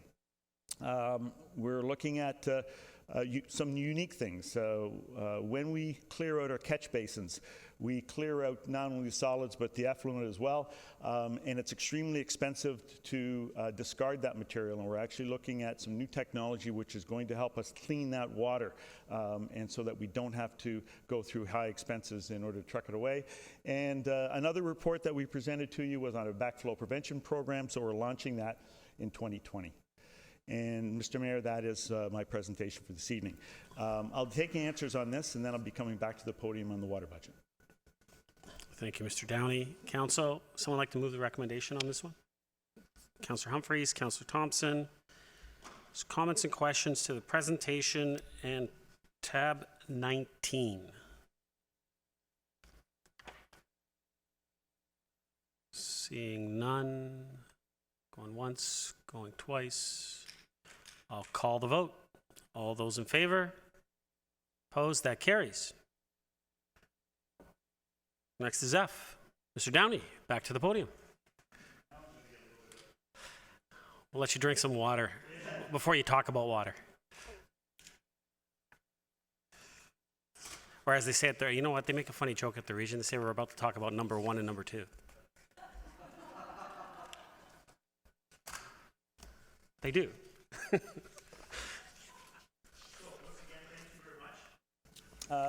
Water budget is certainly a coordinated effort with all departments within the corporation. It's a complicated rate budget, and I'm very happy that we're presenting it at the same time we're dealing with the operating budget. It doesn't happen, though, without certainly the assistance of the Finance Department in particular, putting together some of these slides. So some of the questions may be able to be answered with me, or they may actually be referred to Finance. So first of all, let's talk a little bit about the water budget. I showed some of these slides last year, but I want to refresh. We have guiding principles with regard to the water budget. First of all, it's a user pay philosophy. It has to be full cost recovery. So it needs to be a balanced budget. Revenues need to equal expenses, and the water usage estimates are based upon numbers that we get from the region of York. The expenses are identified as regional costs, so we pay for the water from the region. We also pay them a storm fee. Corporate overhead, and that is calculated, as I say, with our partners throughout the municipality, and is put together by Finance. Contributions to reserve, and I'm going to talk a little bit more about that, and non-billable water, which was quite a conversation point last year. We're going to have a little bit more information on that. Regional costs, it's the water, so we receive our water from the City of Toronto, the region of Peel, and 7 regional wells. I'm going to answer a question right now that I had last year, which was, do we have any metrics on how much we get from each of those 3 areas? And no, we don't. It depends on where you live in town, so that in some areas you will get more regional well water than from the City of Toronto or Peel. In other areas you're going to get more from the region of Peel or the City of Toronto. So it's a mix of both. The water and wastewater wholesale costs, as they say, we do pay the region for water, but they've also imposed a 9% increase from 2016 to 2020 to support their infrastructure renewal and stormwater. Some of the cost overhead that we're looking at, and this is by no means a complete list, but we looked at cost recovery across the corporation. So all the salary, or part of the salary of the treasurer, the water billing staff that are associated with water, Access Aurora, who answer many of our phone calls, the operations oversight, our human resources, part of the operational cost of the Joint Operations Center is in there. The insurance, fleet cost, because we have fleet dedicated to water. Even a portion of council salary is recovered through our water rate as well as the CAO's office. As they say, that is far from an exhaustive list. So the contributions to reserve in support of our asset sustainability, we have a water reserve. As I said, we have contributions to reserve. We have a water reserve, a sanitary sewer reserve, and a stormwater reserve. The asset sustainability costs, they are significant because we have a lot of infrastructure. A lot of infrastructure you don't see. A lot of this is in the ground. So we have 246 kilometers of water main, 188 kilometers of sanitary sewers. We have over 5,000 catch basins. So if we cleaned out 500 catch basins a year, which is a lot, it'd still take us 10 years to do it. We have 64 stormwater ponds, and that's significant, and that's one of the areas that we want to certainly pay more attention to. Of interest, we have almost 1,500 fire hydrants, and then in addition to that, we have 289 private hydrants on private property. So non-billable water is an issue. This year, we are presently estimated to be about 11.1% of non-billable water. That's down from last year, which was 13%. And some of the factors that are within that billable water are flushing of our mains, fire suppression, faulty meters, water main breaks, leaks, theft, and our corporate parkland use for ice rinks and water play. Last year, we had part of a conversation about whether we could get metrics on some of that, and yes, we can, and yes, we did. And we found that the amount of water that was being used for our flushing, our fire suppression, even our faulty residential meters, and our corporate parkland use was fairly low in that it didn't have a major impact on that percentage. We feel most of that percentage is either through our leaks. We don't have that many water main breaks. I think we had 3 last year, so not that many water main breaks. And we are concerned about theft, and part of that is going back to the previous screen where it says there's 289 private hydrants that we are not in control of and are not metered. And so there are some concerns that that's a potential. Another potential with that is we have a very active meter replacement program for our residential areas. However, not so much for our ICI, our institutional, commercial, and industrial areas. We don't have a water replacement program for that, and I believe that's somewhat of a concern, and that's something that we are going to be coming forward to council with a program, and perhaps looking at replacing some of those meters, which have been in since the inception of or construction of the building. So calculation of your water and wastewater rates, it's not that complicated. We take the total estimated operating costs, and you can see what that's included. Divide that by the total estimated water that the region gives us, and we come up with a required rate per cubic meter. This is the overall budget for 2020, 21, and 22, which includes water, wastewater, stormwater, and it also gives you percentage change. And this is what the rates are going to be looking like for 2019, 20, 21, and 22. And you'll note that there's an increase each year, but presently we're paying about $4.83 per cubic meter for water. We're also getting into a community information campaign through our communications division. And this is just an example. We get a lot of questions about a lot of different things. Why is my water pressure really low? Or why is my water pressure really high? And so this just gives a metrics to folks. And there's also some literature that was attached to this. But it gives some metrics of why in your particular area your water pressure may be higher than perhaps your neighbor who lives in a different area. I can tell you that all the water pressures within the town meet the minimum standards, in fact exceed the minimum standards. However, in some areas, some people have higher pressure than others, and it has more to do with elevation and the difference between elevation between your house and the top of the water tower than anything else. We're also looking at an education campaign. We send this out with our water bills on water loss. People who get very high water bills and want to know, well, how did that happen and why would that happen, and educating them a little bit about why you might have a high water bill and how we might what you might do in order to mitigate that. And we're also working on some information on what's in your water.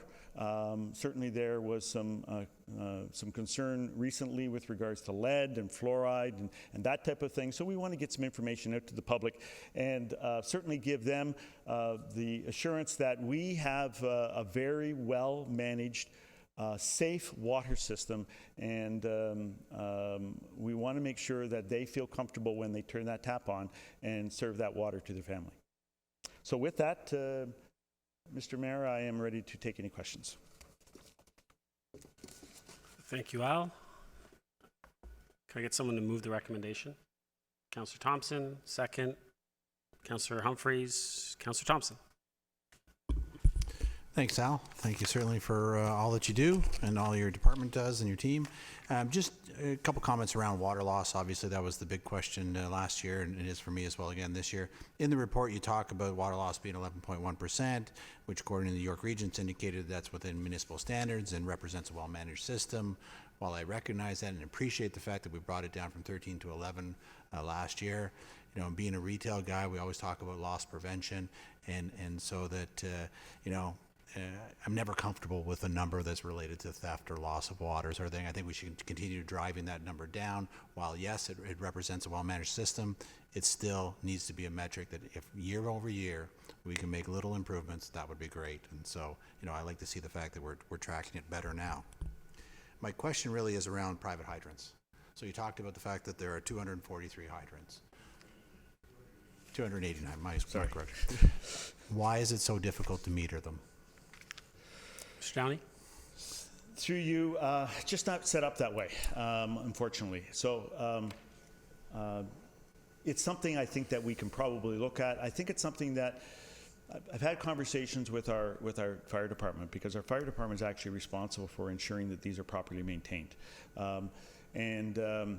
We maintain, the town maintains our fire hydrants on an ongoing basis, on a yearly basis. However, we have no metrics about whether or not the private hydrants are maintained or not. That's the responsibility actually of the landowner themselves through the fire department, because they're there for fire suppression reasons. I think it might be worth exploring. As I say, I think we need to come back with some information to council on whether we take over some of that oversight and how necessary those private hydrants are, that they be there, because I think there's perhaps some areas where we could look at reducing that. One of the other things that we're not doing, and I'm sorry I'm giving you a long answer, but no, we're trying everything, and it's one of the things I learned when we were doing the armory in dealing with Enbridge Gas, was that Enbridge Gas determined for us what level of service they were going to provide to the armory. We needed to tell them what we needed gas for, and then they determined how big a line would they put in and how big a meter they put in. That's something that we don't do. And so we have, and we've done studies in the past, well before I became director, that identified areas where our water mains going in there are larger than they need to be, and our water meters are larger than they need to be. And so with a large water meter and a large water main, a lot of the low flow is not recorded.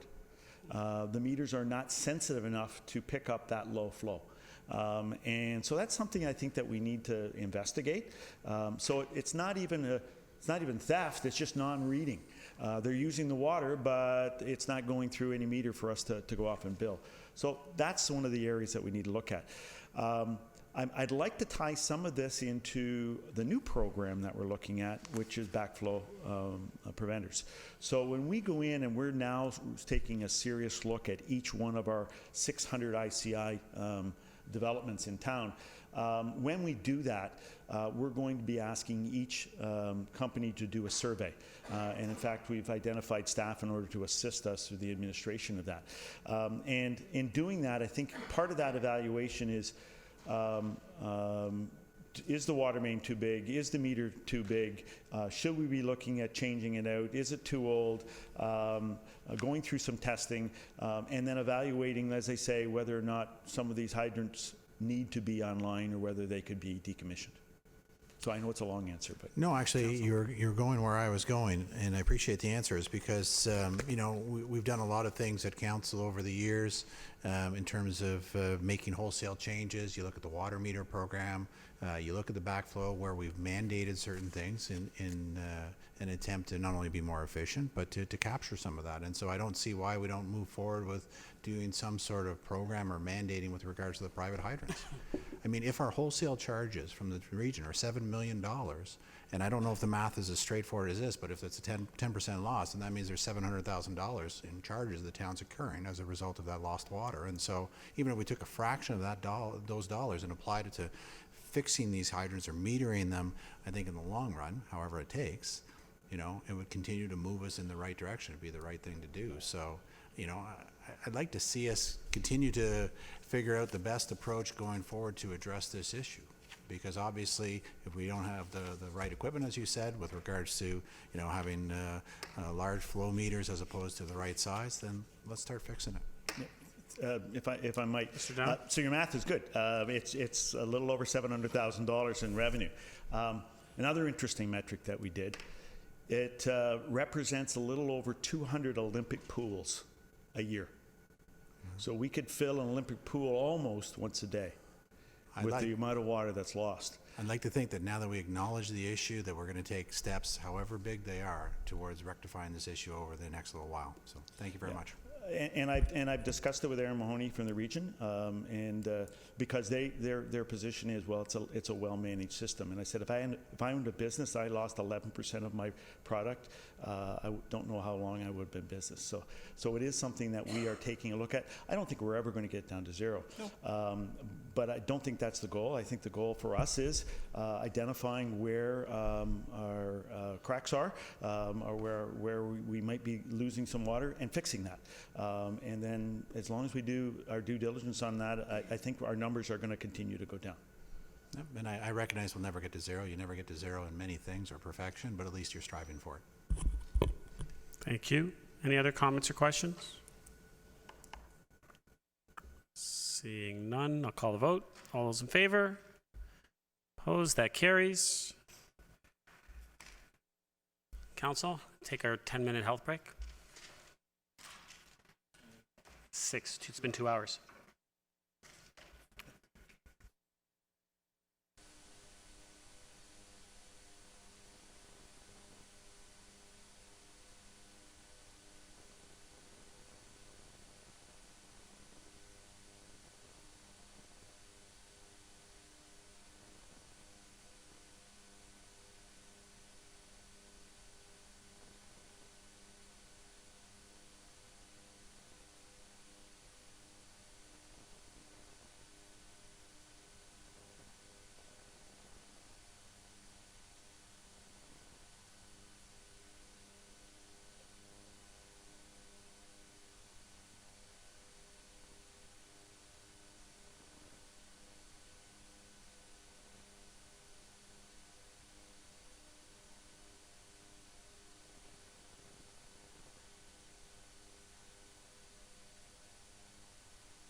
Council, we are back.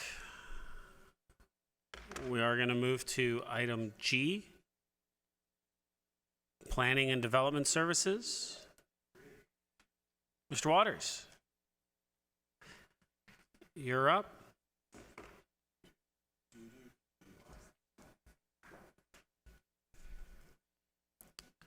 And Mr. Downey was so gracious, he left his water there for you. Yeah, there's loss of water. No, it's not. It's billed. It's already been billed. It's not lost. It's billed.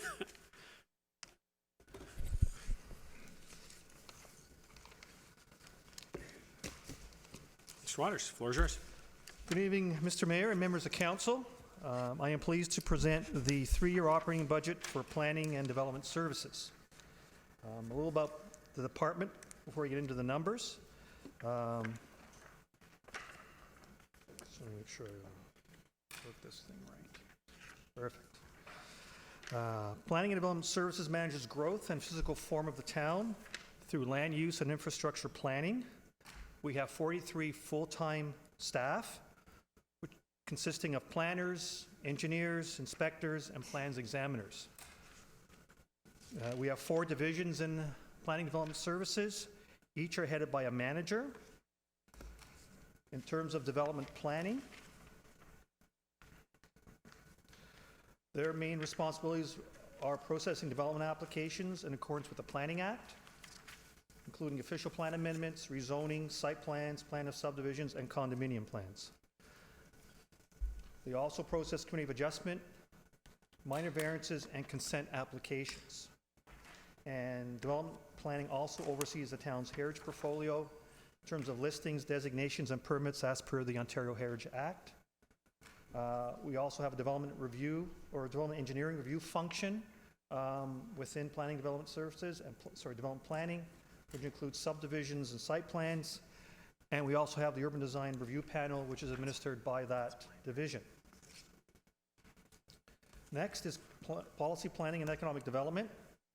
Main responsibilities of this group include updating the town's land use policy documents, primarily the official plan and secondary plans. There's a growth management function as well with regards to population and employment forecasts, servicing allocation, and also being part of the region's municipal comprehensive review. This group also undertakes policy reviews and special studies. There's a real estate function as well within this group with regards to acquiring and disposing of real property interests, and also overseeing the town's economic development function. Next is engineering and capital delivery. This group is responsible for delivery of the town's 10-year capital plan. It's also responsible for the asset management of the town's physical infrastructure regarding roads, bridges, sidewalks, and streetlights. Contract administration and inspection as well. There's a traffic and transportation planning component, and also energy and climate change planning. And last but not least is our building group. Primary responsibilities include administering the Ontario Building Code. There's a zoning compliance review function, undertaking building inspections, and second unit registrations.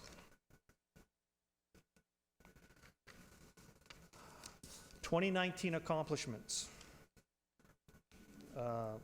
One that I'm very proud of is finalizing the Stable Neighborhoods Policy Review, which was completed with council adopting a zoning bylaw in June of 19.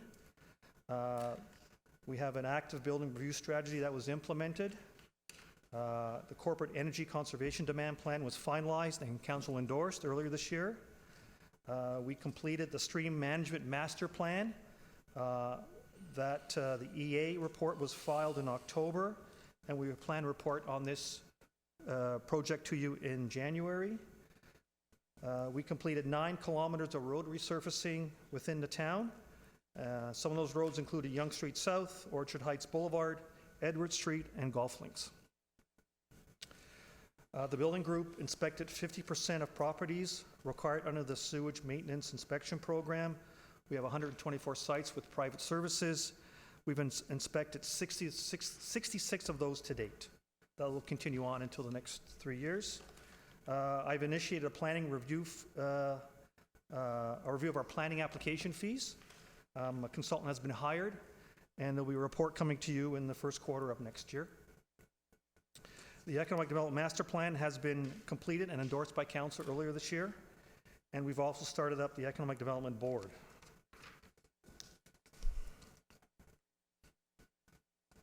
In terms of the budget overview, our revenues have been declining from past years. Revenues do offset operating costs, but are not 100% cost recovery at the moment. Between 2014 and 2018, the department ran a surplus.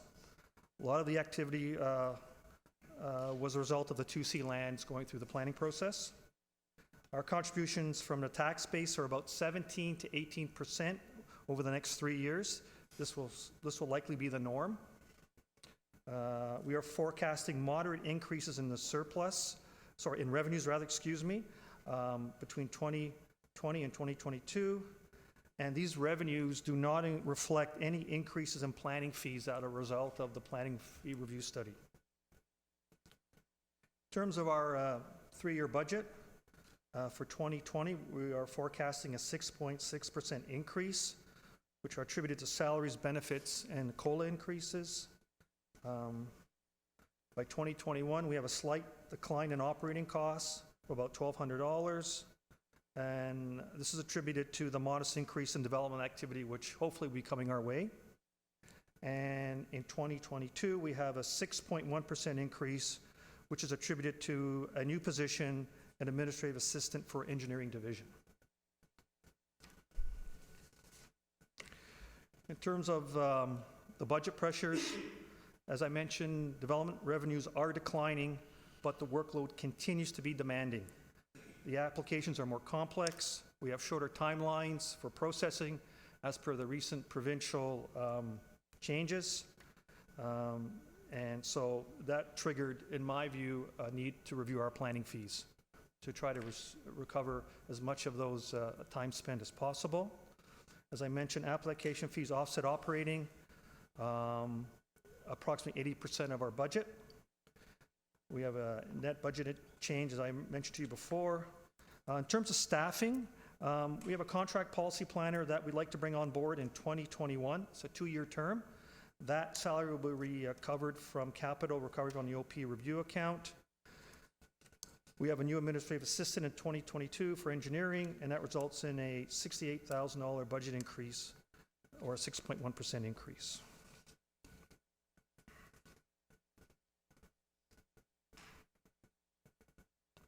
In terms of our budget changes from 2020 to 2022 over the 3-year period, as I mentioned before, salaries and benefits are the main contributors to operating costs. In terms of contract and consulting services, you'll see there's an increase in 2020 of $61,000. That is attributed to about $41,000 from the business levy. We will recover that. There's also a $20,000 consulting services fee, which allows the department to retain consultants as required to deal with peer reviews, design issues, any policy studies that come up through the year. In terms of other revenues, they consist of community of adjustment fees for minor variances and consents, and also for stable neighborhoods site plan review. No increase is forecasted over current levels for 2020, but there's increases in 2021 and 2022. As the community matures and becomes more urbanized, there'll be an increase in these types of planning application fees. In terms of objectives for the next 3 years, we will be initiating and advancing the official plan review. We have a report coming to you in December on kicking off that process. We will continue to monitor the region's municipal comprehensive review. We will undertake a green development standard study. And as you can remember, we did ask for a capital budget request as part of the 2020 program. We'll implement the Economic Development Master Plan. Our planning fee review will be completed, and then we will take a look at our development review processes, see how we can improve those, make them more efficient. We'll continue to implement the 10-year capital plan, which includes a complete Devon Place and Willow Farm Lane stream rehab and flood mitigation projects. We will finalize the community energy plan and initiate climate change planning. We will complete the septic sewage maintenance inspection program I talked about earlier. We are transitioning to a digital building permit issuance system. We'll implement an inactive permits program to deal with open building permits, and also address the transformation and modernization of delivery of Ontario's building code. Currently under review by the Ministry of Municipal Affairs and Housing. They are looking at creating an administrative authority to help with implementing building permits and recruiting building inspectors. Thank you. That's my presentation. I'll take any questions that you have. Thank you, Mr. Waters. Council, would someone like to move the recommendation? Councillor Thompson, Councillor Humphreys. Comments or questions to the presentation in tab 20? Councillor Thompson. Thank you, David, for your presentation. Just in regards to the multi-year forecast, so we often talk sometimes about the Upper York sewage solution and the issues associated with it, specifically the service allocation and whether we not have enough in the bank to accommodate all the development we foresee in the next 3 years. So I guess the question to you is, if we don't see any movement at the region and the province with regards to solving the Upper York solution, is there enough allocation in the bank to meet what we're forecasting in terms of revenue and development over the next 3 years? Mr. Waters? Through Mr. Mayor, my understanding is we have about a 3 to 5 year supply of allocation given current development activity. And if that speeds up, there likely will be less units available. I know there is an effort to do I&I to release some additional units. There's an agreement that's being negotiated now between the developers, the town, and the region to free up some additional capacity. Great. Councillor? So certainly it seems like we've taken that into consideration. We're okay for this budget process. Absolutely. My second question really is, recently Council adopted the community permit plan system. I didn't see that necessarily in the objectives for 2020 to 2022. Could be timing for slides and so forth, but is that an objective for next year to get that into place, up and running? Mr. Waters? Through you, Mr. Mayor. At this point in time, we have a motion to consider it as part of the official plan review. We need to embed the policy in the OP. That'll be the springboard for us then to actually start implementing it. There'll be a capital budget requirement as well. Since it's not sort of official at this point in time, I didn't include it as part of the objectives. But definitely, as we revisit the budget over the next couple years, and as we progress the OP review, that will probably crystallize. So just in terms of the timelines, because I know in the presentation you talked about bringing on a contract person to help through the OP process in 2021 and 2022, I believe. So do you really see this being more of an initiative that happens in the latter part of this term, when that person comes on as well? Mr. Waters? Through you, Mr. Mayor. Yes, I do see that. I see that contract planner contributing to the official plan review. When I got here, our policy documents are in really bad shape. They're outdated, so I need to update them and make them current, and that's one of the things this contract planner will be doing as well. Great, thanks. Thank you. Any other comments or questions? Seeing none, I'll call the vote. All those in favor?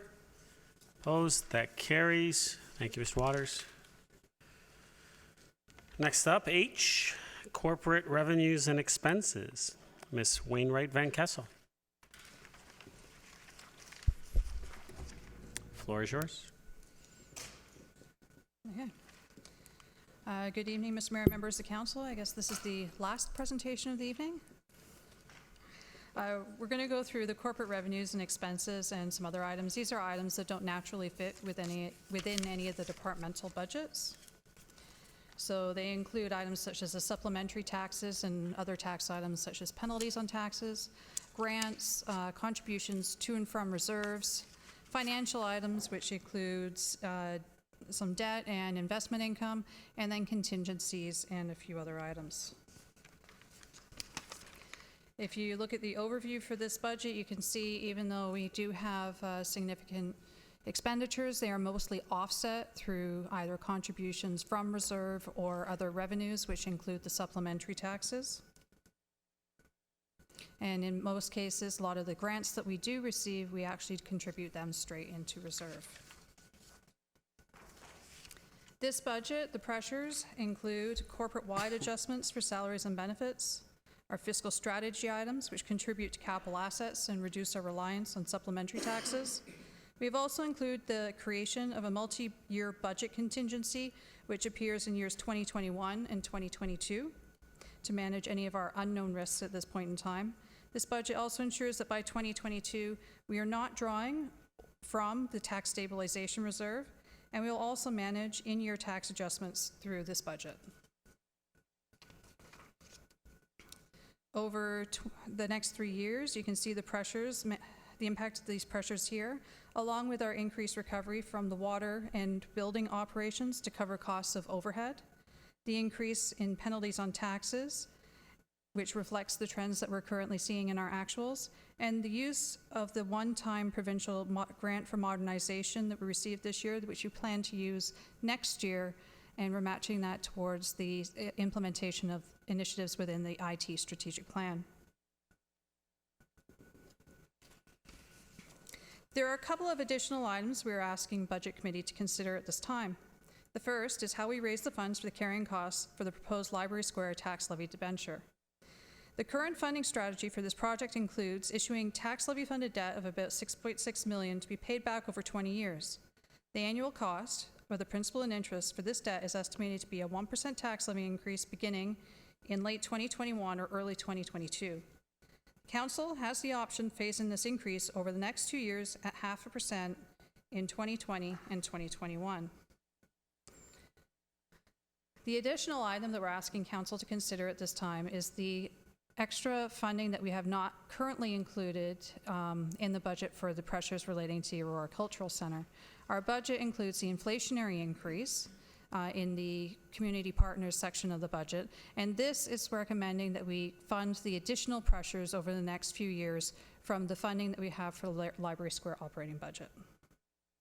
And thank you, that's the end of the presentation. Thank you. Council, okay, it's someone to move the recommendation.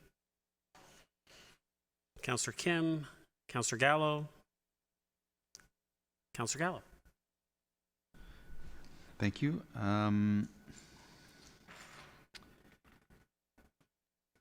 In terms of, I'm trying to find it, debt payments, do we know when the SARC repayment concludes? Mr. Gardner? Yeah. Ms. Wainwright Van Kessel? Through you, Mr. Mayor, we're just looking that information up and we'll let you know as soon as we find it. But the SARC debenture is part of our debt that's actually funded through development charge reserves, so it has no net impact on the tax levy. And just while you're looking through you, Mr. Mayor, the others as well, the JOC and the library. Yeah, we'll get those for you. So it's the same, that they're funded by development charges?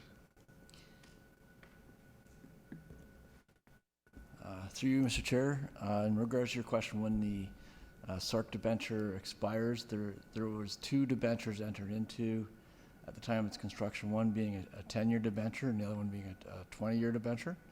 The 10-year debenture obviously is complete. Our 20-year debenture is done in 2025 for the SARC.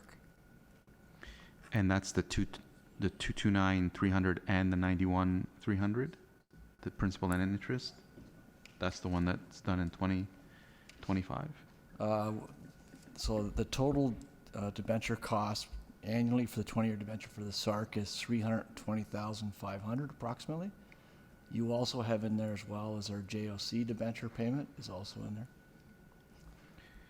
Yeah, that was going to be my next question. How long is that debenture? That's a 10-year debenture. We've got in 2 5-year terms, which allows us to do a couple balloon payments at the end of 5 years. End of 2023, we renew our term on that one, but it's amortized over 10 years.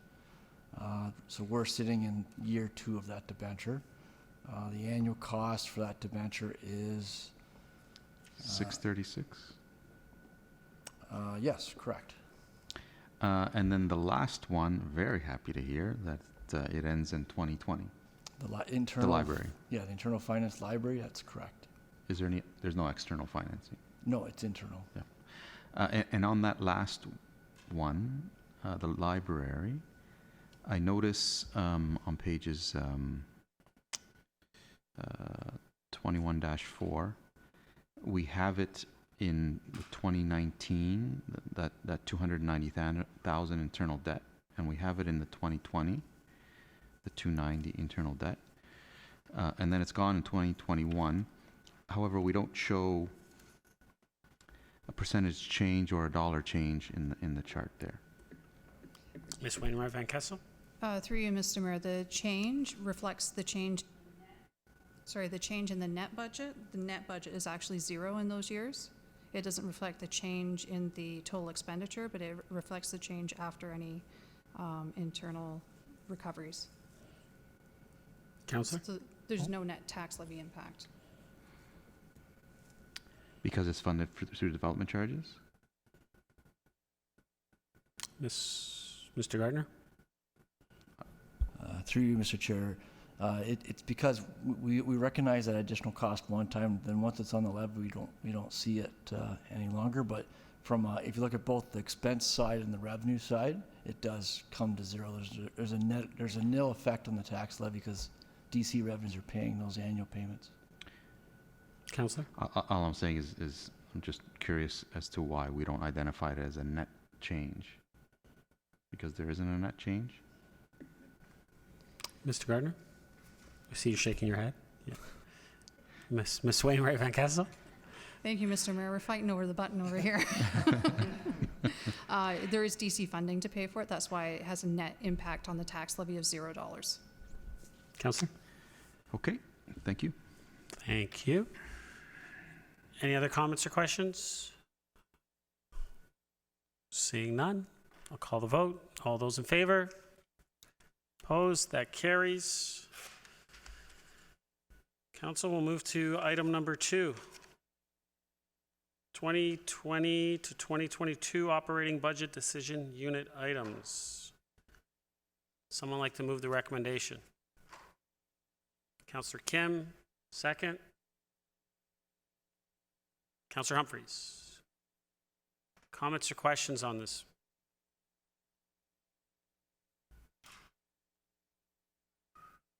Seeing none. Call the vote. All those in favor? Opposed? That carries. Item number 3, 2020 Budget Committee additional information. This was the added item. It's recommended to receive for information. Would someone like to move that? Councillor Humphreys, Councillor Gallos. Comments or questions on this one? Seeing none, I'll call the vote. All those in favor? Opposed? That carries. Before I ask for a motion to adjourn, Council, we are through operating budget, so we will not be having any more meetings until this moves to Council. No meeting Thursday or on December 4th. Councillor Gallo. I did have a request for the total staffing complement and the changes and all of that. I'm wondering when I would receive that. Mr. CO? I'm sorry, did I miss that? It was the additional item. Through Mr. Chair, it's the additional item 3 tonight. My apologies. I guess, Councillor, you can go through it, Yeah. talk with that, and then bring it up when it comes back in front of us at council, right? Yeah, I'll do that. My apologies. Okay. All right, well, with that, I'll ask for a motion to adjourn. Councillor Humphreys, Councillor Thompson, all those in favor? Opposed? That carries. We are adjourned. Thank you very much, everyone.